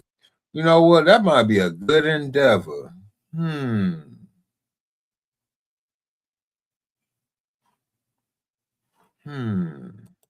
Soft clubbing and coffee shop raves are a late capitalist psyop. Today I want to talk about soft clubbing and the cultural ice age. I saw a particularly depressing cultural artifact earlier this week, TikTok's Songs of the Summer. Lo and behold, Hold My Hand is #1. I think it's very telling that a song best known for accompanying content slop is all we have for our monocultural moment this summer. The cultural theorist Mark Fisher described this sentiment at length in what he termed the slow cancellation of the future. As late capitalism shuts down our cultural and political imagination, we're effectively consigned to an everlasting present in which our futures are just endless remixes and recycles of old cultural forms, hence the pervasiveness of nostalgia. But this feels like something worse. It's as if there isn't even the energy anymore to resurrect old cultural forms. The ice is starting to freeze over. And I see a real depressing correlate here in the phenomenon of soft clubbing. Generally, I try not to be too judgmental of people having fun, but I do detect something quite sinister in this. Club culture at its best is subversive. It's anti-efficiency. It's where misfits gather in liminal spaces to embrace freedom, abandon, and the possibility of becoming both wholly oneself or someone else. Soft clubbing feels like the exact opposite. It's a sun-drenched performance of self. It's 7 p.m. on Saturday, and you're at Macho Raven Dubois. That got so many double entendres. I'm not even going to attempt to try to go.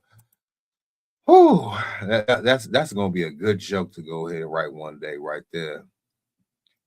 Damn. Matcha on a matcha. Damn. Let me go ahead. Let me continue.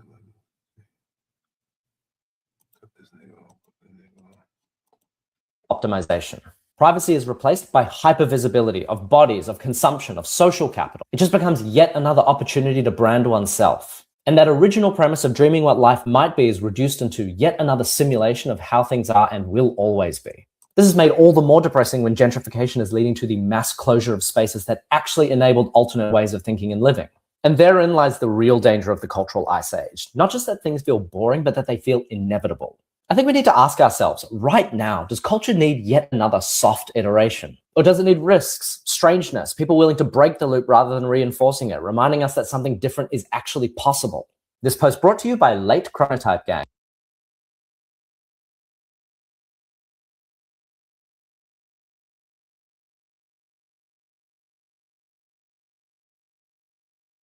Reason why clubbing sucks is because of rampant misogyny and red pill. And until you reason why clubbing sucks is because of rampant misogyny and red pill. And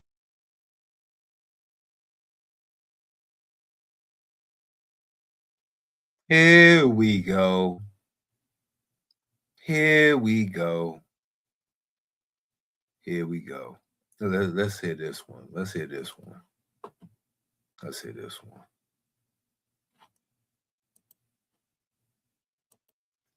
until you get those two things under control, it's always going to continue to suck. The demise of club culture is just a symptom of a bigger cultural issue, and it is red pill. You want to make clubbing fun again, it needs to revolve around women. Women need to be prioritized, and misogyny makes it so that's impossible. Hold on, I'm getting ahead of myself. Let me go back a little bit. It has been proven by science that men who marry tend to live healthier and longer than men who remain single. But on the other hand, women who remain single and childless are likely to live the longest of anyone on this earth. So literal science.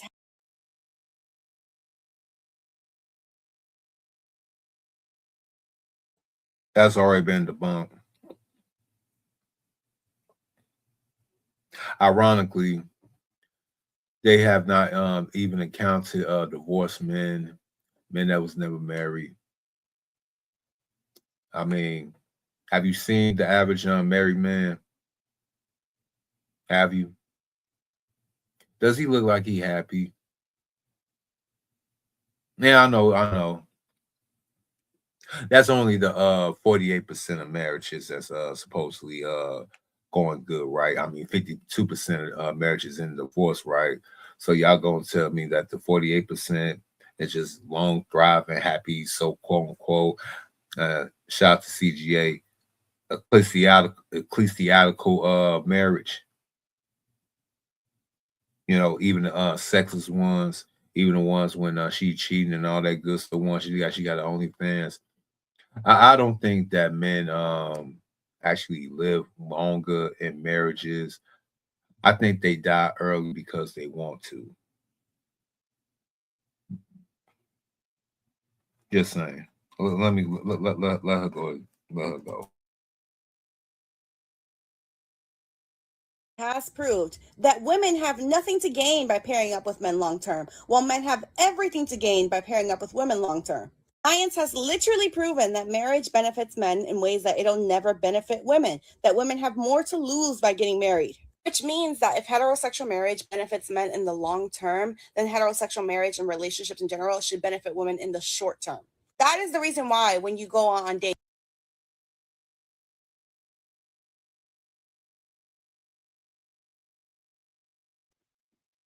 Should I say it?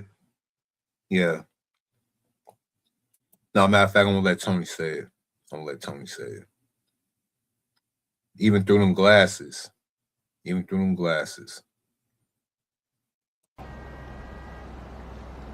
eyes, Chico. They never lie. How much y'all want to bet that she probably typed that shit in Chat GPT, Gemini, watched a few TikToks back and basically confirmed her biases and came and made this video right here. I'm just saying.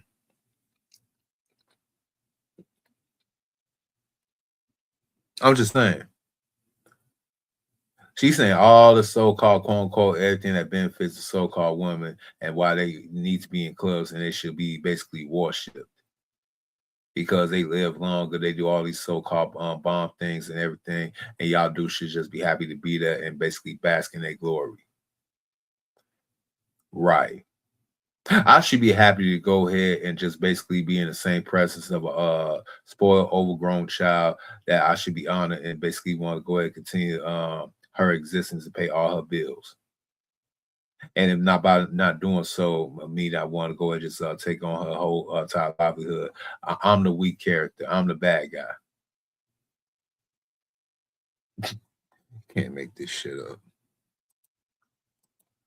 You shouldn't be going 50-50. That is the reason why when you go on dates, he should be covering all of it, because he needs to make it worth it for you in the short term, so that in return you can make it worth it for him in the long term. Are you following me? Because what you are subtly reminding them is that, hey, unfortunately, you need me more than I need you. In the long term. This mental gymnastics and Jedi mind tricks is really for telling. They supposed to be real educated and the project. Hold on, let me rewind this a little bit, man. Hold on. Should benefit women in the short term. That benefits men in ways that it'll never benefit women. How does it benefit men? Again, me taking on the financial struggles of not only in my time, my frame, I gotta take that on for another person that's basically telling me, man, I don't need your black ass. What's good, Shaka Noodle? Welcome to the Ozone. What's good, bro? I'm trying to figure this out, Shaka.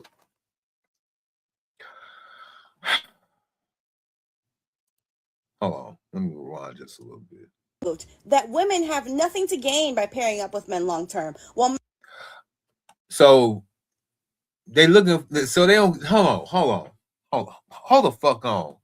Hold on, man.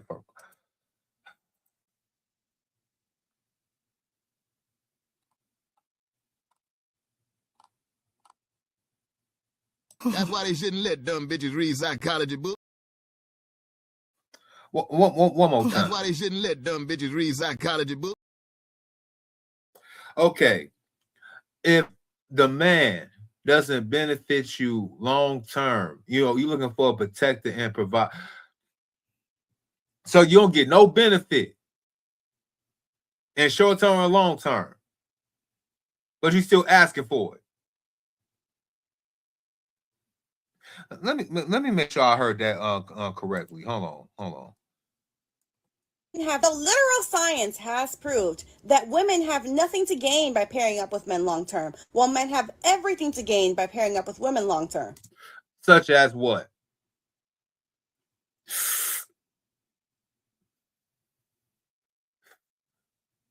Such as what?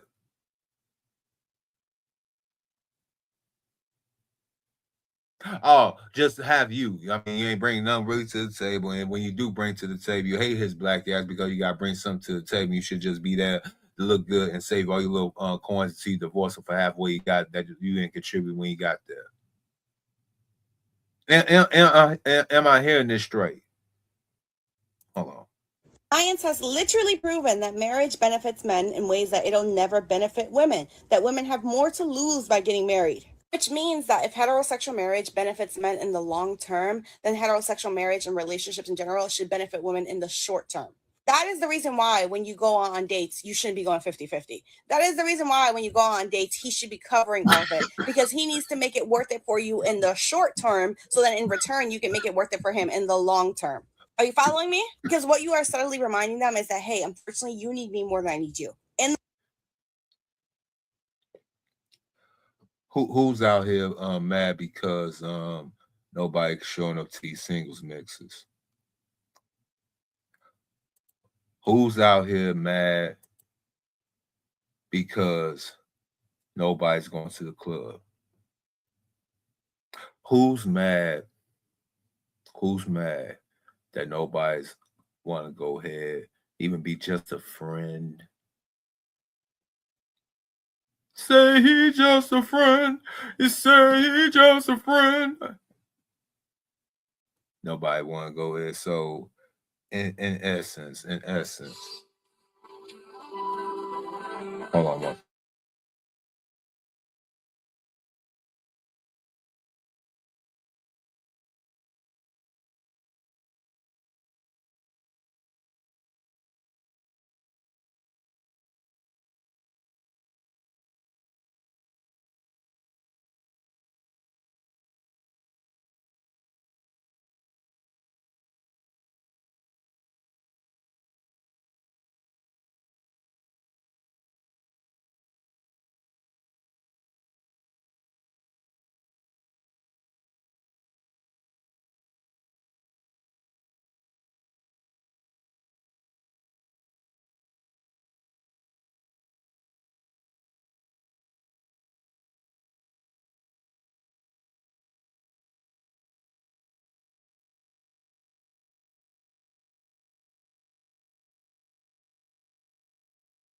In the long term, you stand to gain more from this marriage. From us getting married and having children, you stand to gain more than I do.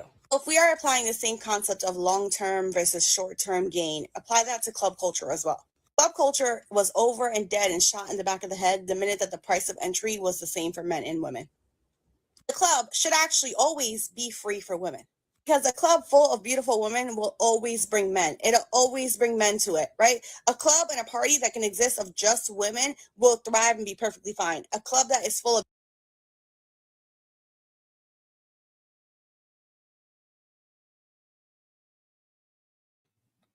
Sorry about that. I got a call real quick. But Shaka Nulu has said, though, I don't even know why y'all still entertaining these heifers.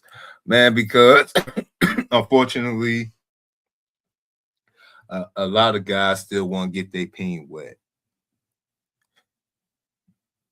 Hell, even though this is one of the best economic and technological times, imagine we didn't have all this stuff, and dudes even was trying to get to that puss even them times before feminine fake fragrances, before tampons, before all that good stuff. Dudes is actually out here starting and killing each other in wars over the of that yanni. You know what I'm saying? That the hotels they call it the yanni. You know what I'm saying? So they'll forever be chasing them. You know what I'm saying? It is what it is. Well, let me rewind just a little bit because I'm trying to catch what she had just said. the minute stand to gain more from this marriage. From us Really? getting married and having children, you stand to gain more than I do. If we are So you don't gain no benefit of contributing back to so-called civilization, hopefully making good role models and good people for society to come. And hopefully if you raise them right, raise them real good and love and compassion, they'll take care of you in the future. So we don't have to worry about someone going ahead and putting somebody in the streets or in the damn home. People don't think long term. I think she got probably about 2 kids. I guarantee she got about 2 kids. The damn again, y'all, granny glasses.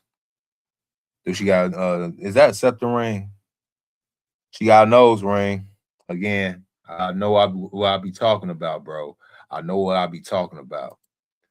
Look, again, scepter ring or any type of nose ring, granny glasses, natural hair, especially if they locked up. You know what I'm saying? Like the locks. Yo, just don't engage. Just stay away. I'm trying to protect your life out here. If you're going to engage and just get your what's the name, but do not invest. I'm kind of in a similar situation right now. I'm being transparent. And I'm about to go ahead and try and smash his single mom in the future. You know what I'm saying? I know. But I mean, that's what we use them for in this space, the recreational use, and I'm gonna recreational use her for a little while until tax season is over with. Oh, the 313 dash. What up, bro? What's good? So they about to redefine marriage and do short-term marriage. Basically 5 to 10 year contract. Yeah, they've been doing that, bro. Hey, I'm coming to the what's the name that since marriage is a business and you need a license for your business, and you need a license for everything. You need a license for a driver's license to go hunting. You need a license for everything, but them licenses expire. You have to get them updated. Some contracts and some of them was kind of got to get renegotiated. How come the only marriage license, the only license of contract that we cannot basically renegotiate or basically have to update, say every 5-7 years? How come we cannot update or do that with the marriage license?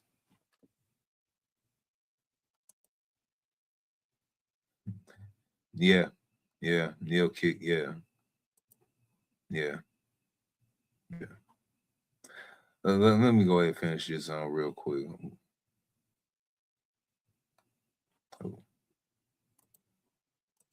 applying the same concept of long-term versus short-term gain, apply that to club culture as well. Club culture was over and dead and shot in the back of the head the minute that the price of entry was the same for men and women. The club should actually always be free for women. What? Wait, whoa, whoa, whoa, whoa, whoa, whoa, whoa, whoa, whoa, whoa, whoa, whoa, whoa, whoa, whoa. I thought y'all fought for fucking equality. I thought y'all wanted to go ahead and be equal to men. The moment y'all thought how to go ahead and pay again in a club and even at the same rate as the men that y'all pursuing, that y'all basically work with, basically making the same type of money as, you know what I'm saying? You mean to tell me that y'all should be getting free? Why? Why should y'all getting free? It's more y'all than it is of us. If we going off of pure buyer and seller, if we looking at the market, you should be actually paying more.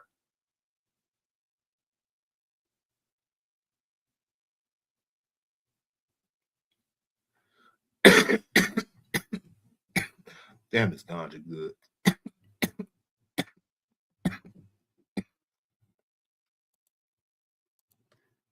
Because a club full of beautiful women will always bring men. It'll always bring men to it, right? A club and a party that can exist of just women will thrive and be perfectly fine. A club. Well, how come them same women are now? We showed that was in LA, Atlanta. I don't know. I showed New York, but I'm pretty sure it's in New York. I don't know if I showed Chicago yet either. But how come, Miss Lady, that it's all them supposedly beautiful women at these so-called establishments, but where was the men? Where was the men? Especially the men that y'all really want acting clubs, not the so-called average Joes out there, not niggas like me. You know, I'm a little bit above average, but average nonetheless. You don't want working Joe part-time podcaster like me up in that motherfucker. And I hope, Lord forbid, that you don't think a so-called finance bro or one of these upper echelon scammers or something like that's gonna just be up in there and checking for you. Checking for you? Yes, you must be crazy. That is full of just men. No one's going to that. A club full of just all women will bring out other women. We see it all the time. They throw parties for just specifically women all the time, and those parties will be packed to the brim. A party advertised for just men and that's meant to advertise to heterosexual men is not going to bring out more men. The only way that club culture that is specifically targeting their core demographic is heterosexual people, the only way that it thrives if it revolves around women. Sorry, like they are the star of the show. Get off that fucking table. You're not a diva, babe. Leave it to the girls. Get down. Back in my day when I first started clubbing, the club was always full to the brim with women. Because back in my day, I could be dead broke and I could still go out. As long as I had an outfit to wear and me and my friend had $20 to buy a bottle to pregame with, we could go because the club was because the club was lit with thirsty dudes trying to go ahead and holler. Hopefully get lucky. Hopefully get at least a number or something like that. Everybody had a little few coins, a little tricking off money back in them days. But them days is over with, beloved.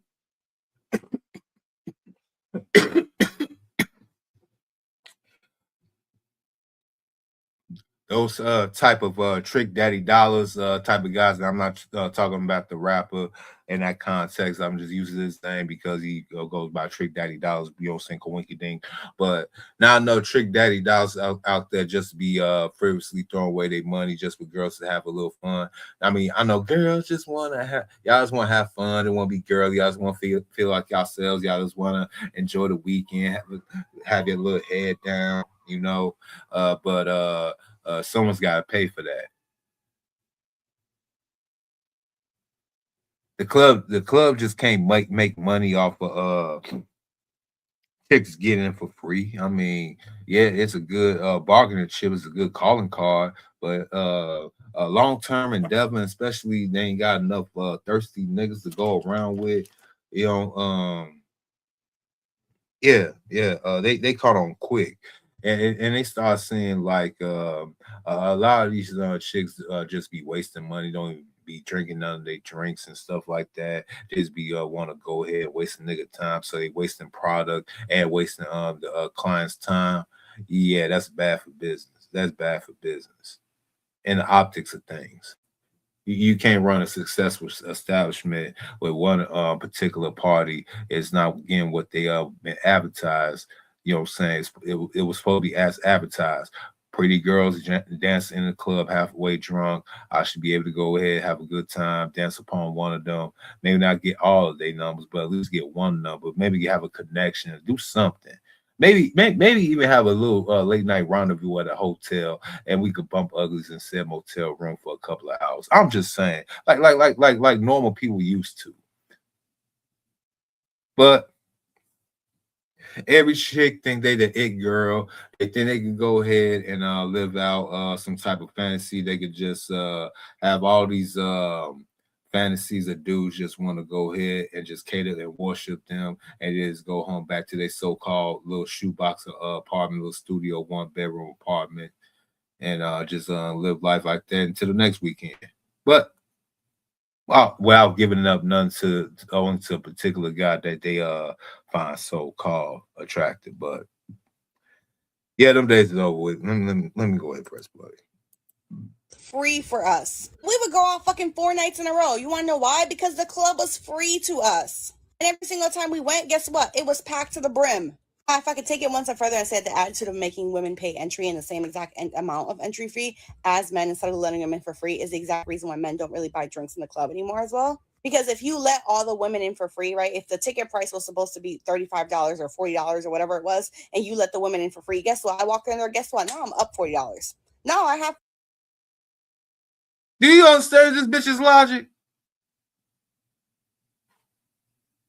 Wait, hold on. What the fuck? Hold on. The way that it thrives, if it revolves around ties to heterosexual men, is not going to bring out more men. The only way that club culture that is specifically targeting their core demographic is heterosexual people, the only way that it thrives if it revolves around women.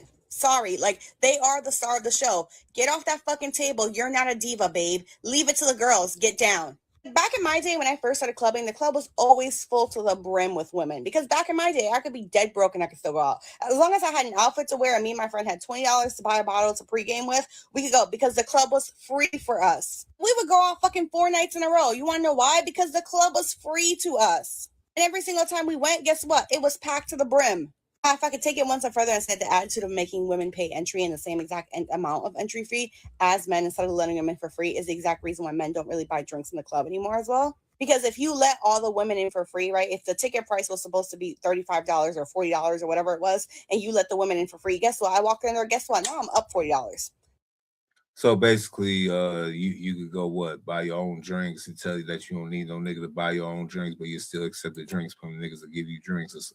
See, this is the so-called games that they had played that basically made the so-called the whole thrill of the whole thing of going to the nightclub basically go make it a thing of the past because of behavior like this. She feel like she's getting over set individuals when she go over there, and nobody wants to feel like they're getting took. I know y'all definitely don't want to feel like y'all getting took, but niggas, we don't like to get took, especially every fuck. Like, you go and do this every single day, 4 days out the week. She said 4 days out the week, at least about 20-some different dudes got basically prepped up for that one dude for that one particular rendezvous for the free. Yeah. Now I have $40 to drink with. Like, oh, great. Now it seems like I can buy 3 or 4 drinks. Now I'm good. So throughout this night, I'm not going out of my way to approach men first and try and make small talk with them in hopes that maybe he'll like me enough to buy me a drink, because I'm like, girl, I'm good. I have my extra money. I'm good. So that forces men to have to walk up to women and immediately offer to buy them a drink because they know that the women don't really need them. So they have to. Yeah, till you have to go and spend that $40 at the damn what's the name at the door. Now you want him to go basically come to you so he can buy you that drink that you have to go ahead and waste that. See, And she got the weed smoking lips too, so she off that ganja too. You know what I'm saying? She a little zooted right now. She gotta be fucking zooted. She gotta be zooted like me to be thinking some crazy ass shit like this, boy. Boy, I tell you. Boy, I tell you. Boy, I tell you. I tell you. I tell you. That's why they shouldn't let dumb bitches read psychology books.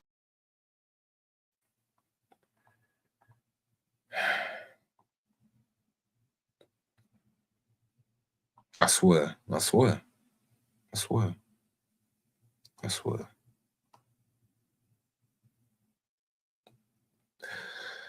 Let's go ahead and finish this.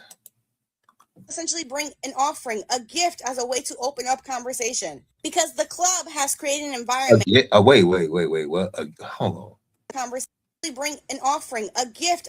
Offering. Because they know that the women don't really need them. So they have to essentially bring an offering, a gift as a way to open up conversation.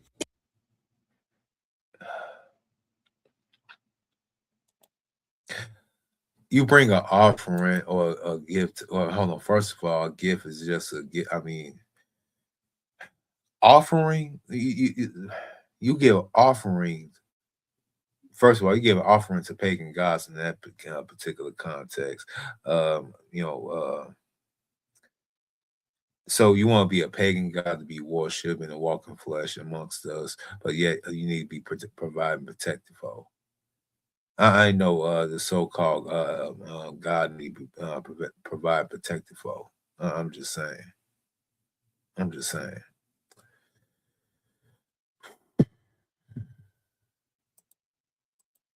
Because the club has created an environment that has already told you that women are the prize in this room, right? That women are the valuable. That women are the prize in this room. Open up conversation. Because the club has created an environment that has already told you that women are the prize in this room. Y'all must not got the she must not got the memo. I think she probably a few years behind. I'll be the Black Maury for tonight. What have I told you? That was a lie. What have I told you that was a lie, and you're just coping that men caught on to the shenanigans and basically took their money, and like Charlie Brown, they took their money, football, and went home. Yeah, because with that type of mindset and this type of behavior, who wants to put up with that? Who wants to go ahead and so-called give an offering and so-called gift to this? Like, really, what are we doing here, people?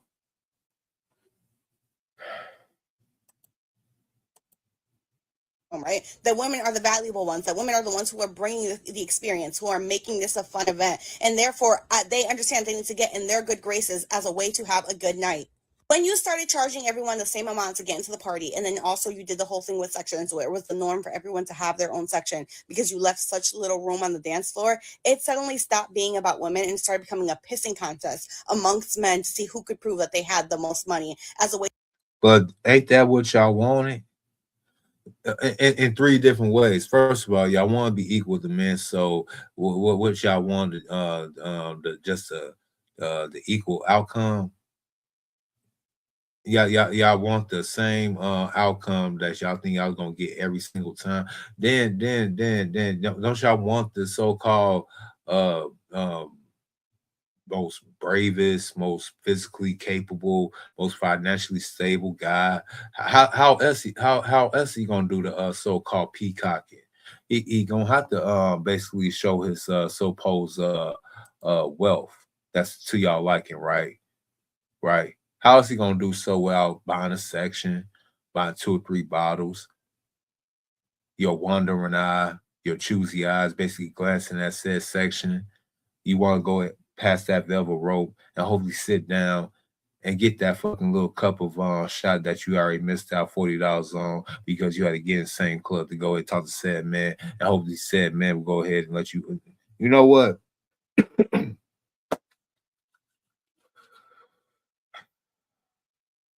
This bitch starting to piss me off.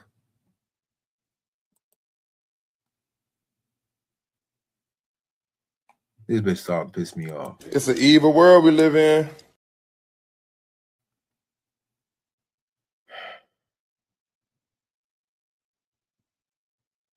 Let me go.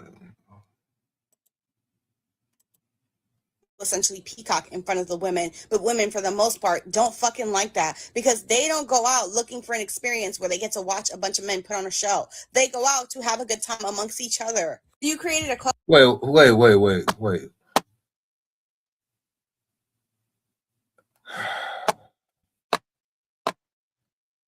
Go out, don't essentially peacock in front of the women, but women for the most part don't fucking like that because they don't go out looking for an experience where they get to watch a bunch of men put on a show. They go out to have a good time amongst each other. So if y'all only having a good time amongst yourselves, hold on, I'm trying to figure this out. You're only mad now that you got paid to get in said club, but when it just y'all get for free, y'all party amongst yourselves, say y'all a few dollars, y'all probably go and get a bottle yourself drink and get your own little separate drinks and have dudes basically try to prove themselves, you know, giving you offerings. You could just hold the fuck on.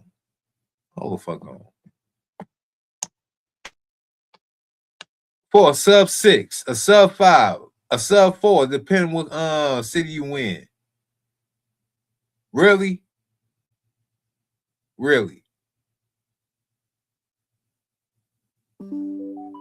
You worry about what niggas coming to do with their money to relax, to do whatever God's on a was on their mind.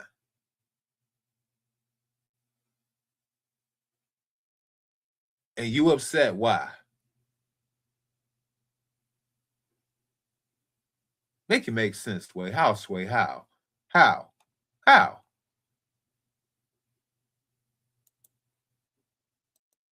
Created a club culture and an environment that is about men showing off who can be the flashiest when a club should be about women having the experience.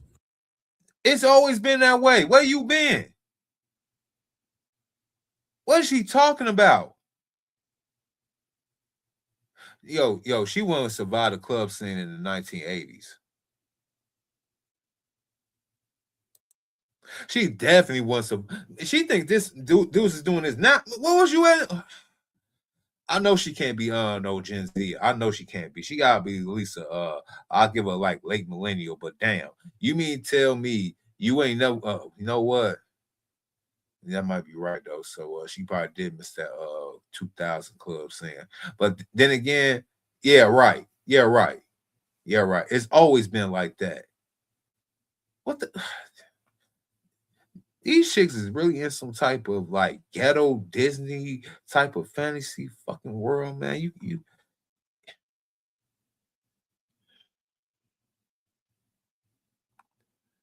what have we created? What we have really created, y'all? Silly ass bitch. One more time. Silly ass bitch.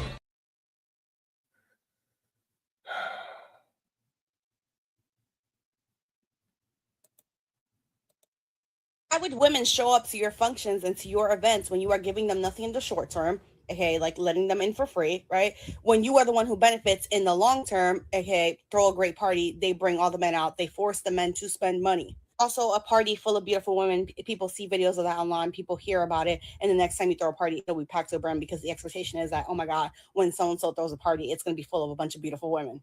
Sorry, you want club culture, you want partying to be fun again? Women are the prize, and the party needs to be about women. The DJ needs to be playing music that is specifically for the women. The party promoters and people need to be letting in the women for free. There should be, at the very minimum, drink specials that are specifically for the women. There is a reason why in the early 2000s, when you went to the club, there was going to be a long line of men waiting outside while the bouncer was letting in 10 women and 2 guys.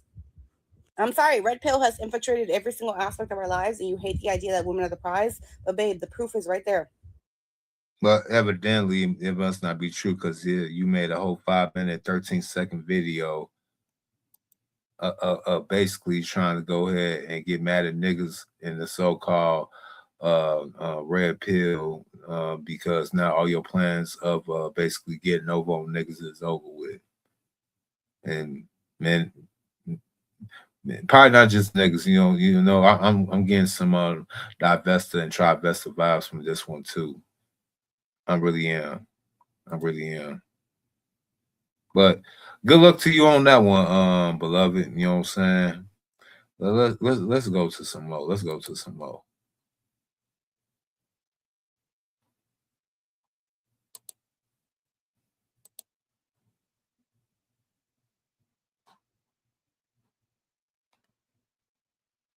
Let me play that one.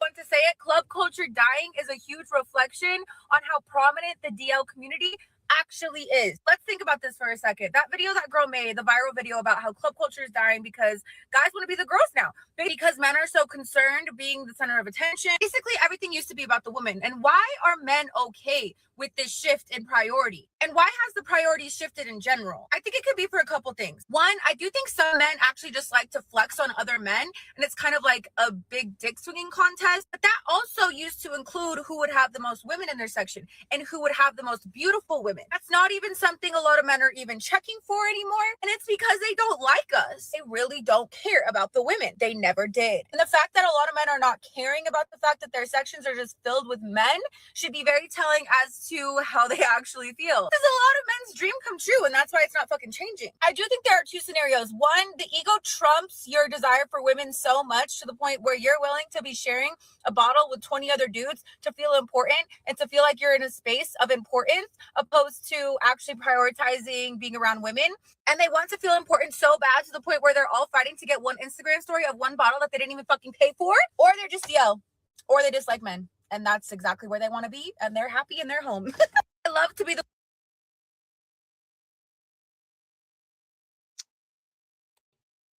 I swear, I swear, some women could just get far in life, and I just hate to say this, but all she had to do was just shut the fuck up. I mean, shut the heck up. Sorry, YouTube. All she had to do was just shut the heck up, and she'll be somebody's wife right now. I guarantee it. I guarantee it. It's always them. It's always these ones. It never disappoint me. Never disappoints. So you mean tell me in 2 videos, both these chicks probably never met each other, probably never watched it on any of their videos before, got the same type of philosophy. Do y'all know that, ladies, that y'all not the only beautiful, so-called quote-unquote beautiful woman in the world, that y'all literally became a dime a dozen, especially with the advancements of so-called facial surgery. So now all y'all could walk around like your favorite celebrity now, in which now you all look alike, and in which you all now again becoming like a dime a dozen. So yeah. We can pick and choose now. And then y'all ego, you talk about the male ego, y'all ego is just astounding. It baffles me.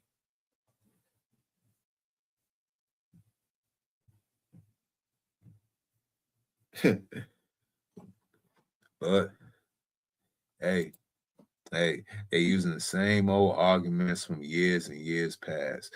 And no, I'm gonna let it go. Let it go.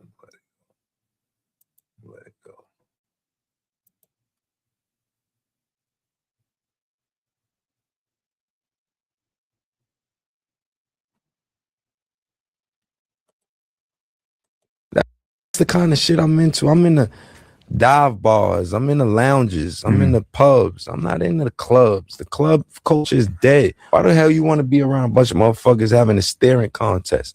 Right. What I'm flexing on you for, about to pay 10x how much a fucking beverage elixir costs in the fucking liquor store, and go over there and they want to charge you $1 million for a bottle of Casamigos in 1942. Get the fuck out of here. I could do this in my living room, call some friends over, have a gathering, no weirdos around, play some cards, some crazy eights, call it a day. That's the kind of shit I'm into. I'm in the dive bars, I'm in the lounges, I'm in the pubs. I'm not into the clubs. The club coach. See, she ain't gonna get no ASAP Rocky type of guy up in them clubs no more. He heard what he said. He said he'd rather chill at the crib with his so-called wife and these little kids getting fucked up. Yeah, all the so-called big balls, shot calls, big from back in yesteryear, they all settled down now. And Shawty's so-called new tricks, we vicious with it. We vicious with it. Like the club is played out, man. 2026, the club is washed, man. Yo, like let's make kickbacks popular 2026. You go into clubs, in the dark rooms, looking at a bunch of niggas looking at you. That's the club culture. You just in the section and niggas is just looking at each other, mean mugging, bopping their head when they song come on, pouring the liquor. Like the club is played out, man. 2026, the club is washed, man. Yo, that was 660 great. Oh, y'all remember this dude? Men don't come up to you. Not even nobody comes up to you in the club. Nobody comes up to you in the club. They be scary as and I don't understand why. Man, you don't understand why. Listen, look, the club looked dead, man. The last few times I went to the club, it was dead. Like, in contrast to where those clubs, how jumping they used to be, economy down. Nobody really going to the club anymore. Like I said, us average men, we know y'all don't want us to holler anyway. And the dudes that get the girls, they killing it on the apps. Why do they need to go out and spend money? It's the dudes that y'all want. Is it not even in the club? They not in the club. Like, they at home cracking something. Like, that's what y'all got to understand. We understand the majority of us, man, we know y'all will be settling it for us. Y'all probably take our little drink money, never call or play all day while Chad come and crack. You know what I'm saying? Tyrone come and crack. Like, the method has been patched. The simp economy is over, ladies. You guys just have to, like, just accept it and like stop like shaming dudes, calling dudes gay or down low because dudes don't approach anymore. Like, we know y'all would be settling for us. It's understandable. You want what you want. Like, hey, I want a girl that's cheeked up. I don't know when I'm gonna get it. I want a girl that's cheeked up, cool personality. Like, I don't know when I'm gonna get it, but I ain't mad at women for, like, not like just coming up to me with cheeks and throwing cheeks my way. Like, it just is what it is. Like, so that's the simple kind of, the method has been patched, ladies. That's all. Like, it's a new norm now. It's not sassy. It's like, who wants to get used or who wants to be settled for? Like come on now. Like, y'all don't. Exactly. Who wants to go ahead? I mean, we ain't getting no women with no V card out here. Ain't no burn desire out here. I mean, what's really good? The way y'all be advertising on Twitter, the other OnlyFans for free content before you buy the so-called OnlyFans. You know what I'm saying? Then you got all this stuff. You really think dudes want to go through that? And like the comment section said, the simp economy has crashed. I don't want to get settled for it either. Like, so just, like, it's nothing. It's just a new day. Like, unfortunately, just like, the Gen X and boomers, they were able to get houses and stuff. Like, we just can't find love no more. Like, it is what it is.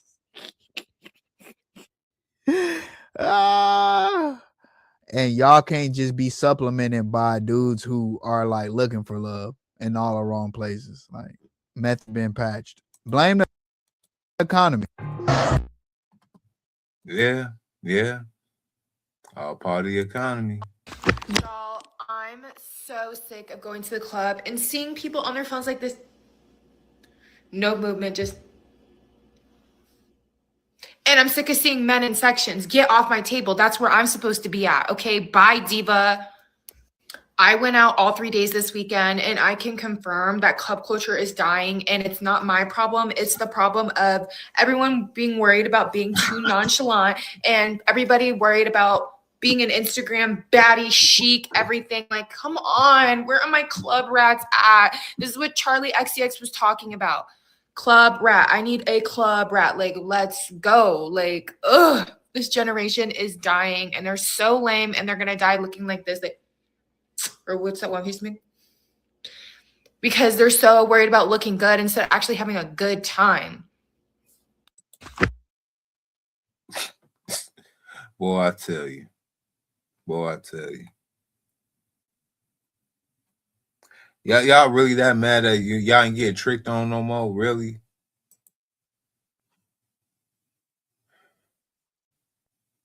Women ruin club culture, man. It's simple. Now it's women. It's women. Like, yo, if y'all came to the club to mingle, like how men come to the club to mingle, it would still be the same. No man goes to the club with the intention to not meet a woman. Women go to the club with the intention to not give a fuck about nobody else in that space. There was this club in New York, and it was an all-women's club. The women was in there, just all of them were just on their phone. Like, nobody was dancing. They wasn't even standing. They was in their phone. That's how it would be with all men as well. No. If it was an all-man club, it would have been empty because nobody would have went. Why you have to come to the club with the intentions of meeting a guy, though? Or just a mingle. Exactly. Like I said, this is the reason that it's over with, bro. Oh like, yo, you wanna hang with your friends? Y'all can go to dinner. Y'all go to dinner. Y'all go to Dave and Buster's. Y'all go all the other shit, man. You see what happened? Y'all see what happened with the Valentine's? There was a whole bunch of Galentine's videos posted this weekend on Instagram and TikTok and Facebook. You know what I'm saying? I mean, where's the lie? Yeah, and like bring it back up. And like Detroit XRP 313 said, the Simpocalypse has been collapsed. Point blank, period. All y'all had to do was sit there, be pretty, and shut the hell up, y'all. Like y'all told us, but no, y'all had to go ahead and grab microphones, get on your little profiles, start spilling this what y'all said tea on how y'all get on. Yeah.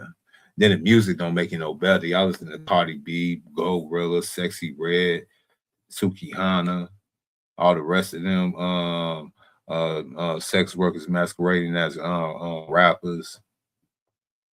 No good. You no good.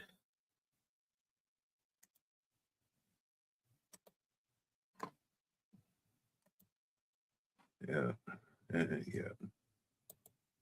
Section culture has ruined nightlife as we know it, and I've been thinking a lot about how we got here because I don't think you just wake up one day and start charging $6,000 for someone to stand on a couch. So I'm going to share with y'all what I believe to be the conceptual timeline of the birth of section culture. This is not based in history, fact, or research. This is me, my notebook, and a pocket full of miracles. Let's get into it. So this story starts where all good stories start, which is someone's like, you know what? We need to make more money. It's time to really lock in and take this business seriously. We have to start bringing more money in. But at the end of the day, there's real restrictions when you have an actual building that depends on people being inside, which is like capacity. So if you're a 300 max cap club, you don't set a goal of let's get 1,000 people in here to make more money. So you have to figure out, how do I not only make more money, but I need to make more money with these same 300 people. Okay, so you're walking around your office, maybe you're on the whiteboard at this point, and you're like, how am I gonna make more money with these 300 people?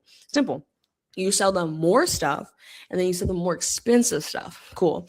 Most clubs, lounges, and bars live and die on their alcohol sales. But you don't go from here to here by raising the price of a cocktail to $10. You have to really step it up. What's stepping it up? Selling them the whole bottle. That's where I believe this all began.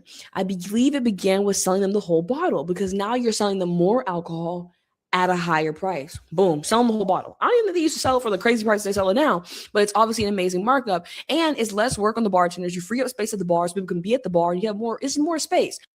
There you go. You don't have to have that many bar servers and bartenders. You can save money that way. Mm-hmm. Yeah, you could actually possibly like buy double your money by doing that. that have the bottle, they're going to be making their own drinks. So you got to give them the stuff. They have to give them space to make their own drinks. Give them a table. Okay. Give them a place to sit with their bottle. And I think at this time, it's still very chill, very nonchalant. Just like, oh, yeah, go sit over here. Appreciate you. You have your bottle, you have your stuff. You and your friends do your thing over there.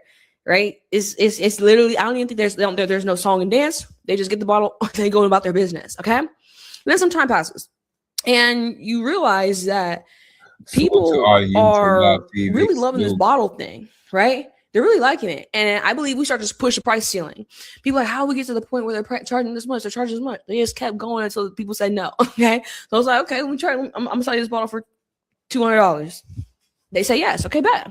Next week, I'm gonna sell you a bottle for $300. Oh, okay. Next month, that same bottle is $600 until someone says no and they stop pushing. But they're just trying to figure out, where is the ceiling here? What's like, how far can we really take this? Okay, cool.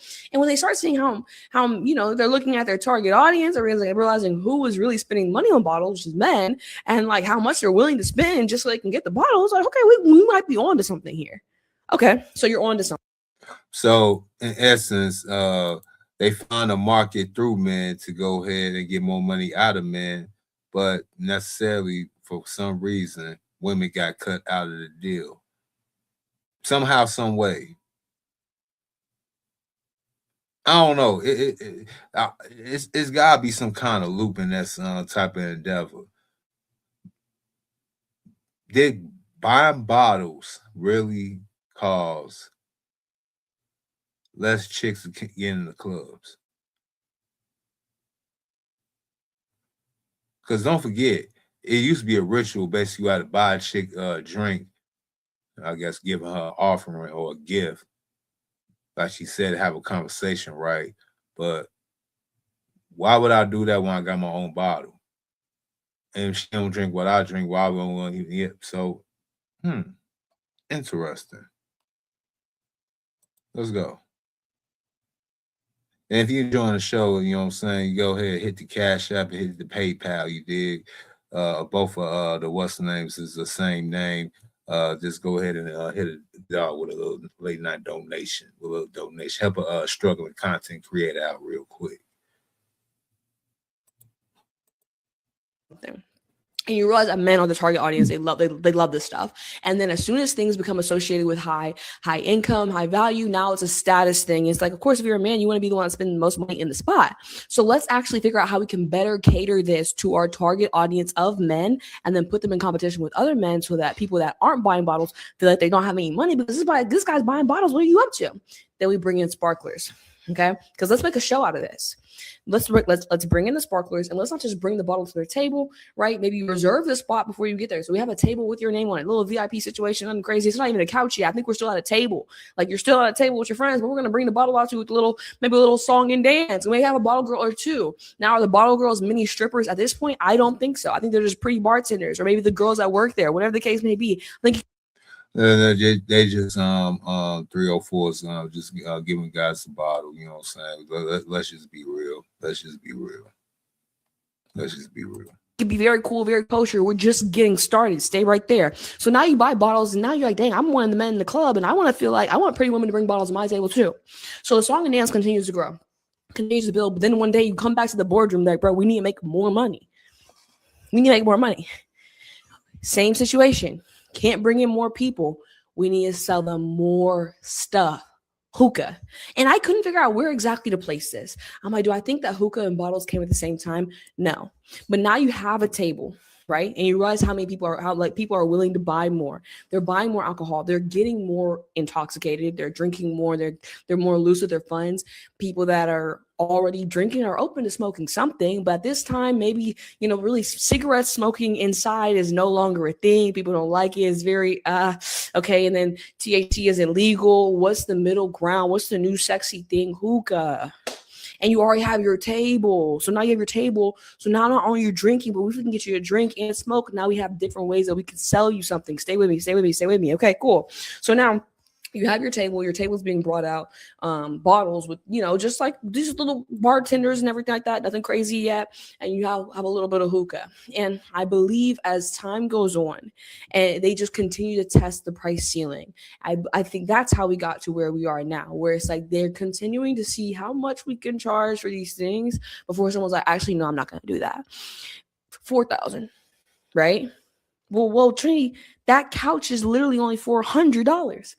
That couch is $4,000 tonight if someone buys it, right? So now you go from a little bit of table and a little VIP experience for people that want to buy a bottle, but it's not a big thing, to now it's like kind of a competition between men who could spend the most money. And now there are girls that are bringing out the bottles and they look really good. And now you not only want to have girls bring you out the bottles, but you want girls kind of like to show off at your table. And you don't want to just sit at a table anymore because you're a big roller, you're a big spender. You want to sit on the couch. So now you're sitting on the couch and you're thinking, I need to bring the girl. Now it's a whole thing. Now it's a song and dance. Now you don't go out to the club to be on the dance floor because there is no dance floor. Now, so in essence, did women basically X themselves out of their own environment?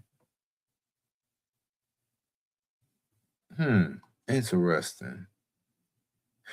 When a dude's trying to impress the more chicks, less chicks, and the club is the sections. It is all the spaces, and the only space to stand, to move, to dance, to interact is the individual walkways in between those sections. So you can be in the club all night and you don't even know who's in the club because no one's walking around the club. Everybody is sitting in their own little piece of real estate, right? Where they're like, you know what? This is mine. This is what I own. This is my territory for these next 3 hours. I spent $5,000 on this. I'm going to be here all night. And it just grows and grows and grows. And that is nightlife as we know it now. So that's just my conceptual belief in terms of how I think we got here. And now it's just like a competition, pissing contest is why I call it, that everybody just kind of accepts and goes with. I guess they don't understand male competition, huh? I guess they all understand that us men actually do compete for their so-called attention. But I guess let's see what Kill say about clubs, and we about to get up out of here. Club culture is dead. Why the hell you want to be around a bunch of... I thought that was what's the name? Thought that was Killer from a distance.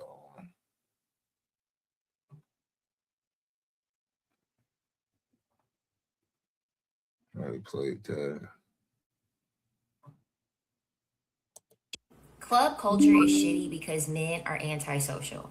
I just seen a video about a woman talking about how she made a video a few months ago talking about how the club scene has a lot. Yeah, I ain't about to, no. Yeah, I'm about to go and get up out of here. I've been on for what, 2.5 hours? Yeah, I've been on for about 2.5 hours. So, yeah, I just coming in. You probably want to watch the playback, you know what I'm saying? Get the whole gist of the show. We cooked for a little while.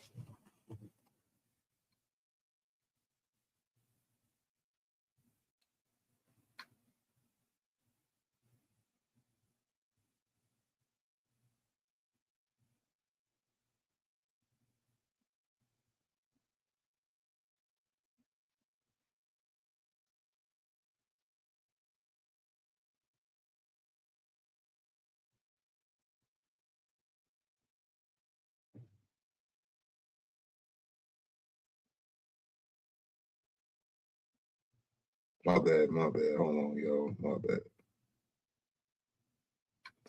Trying to set me up a little late night rendezvous. Speaking of that, it's 2 in the morning. This is like creeping hours real quick. I was had to go and send a little kite out to this little chick. Yeah, let me go ahead and get up out of here though, man. You know what I'm saying? I'm trying to see if anybody drop a Cash App or a PayPal real quick before I get up out of here. I don't want to leave y'all hanging. Nope. Check PayPal. Check Pay Pizzy. Nope. It's cool. But we had a good one. Before y'all leave up out of here, make sure like, comment, share, and subscribe. And if you want to choose to donate, you can sock it to my pocket at Cash App $MISTRO070. And you can hit my email if you want to go ahead and support the content. And you already know what kind of production this is. This is an American Douchebag Productions. Who made you judge and jury? Well, it's a tough job, but somebody's got to do it. Now. Yeah, it's a tough job, but someone's got to do it. It's got to be me. It's got to be me. But y'all have a good evening. Have a good Tuesday morning or afternoon, what have you, what time you get up. And it's been one. O and out. Mr. O with the info.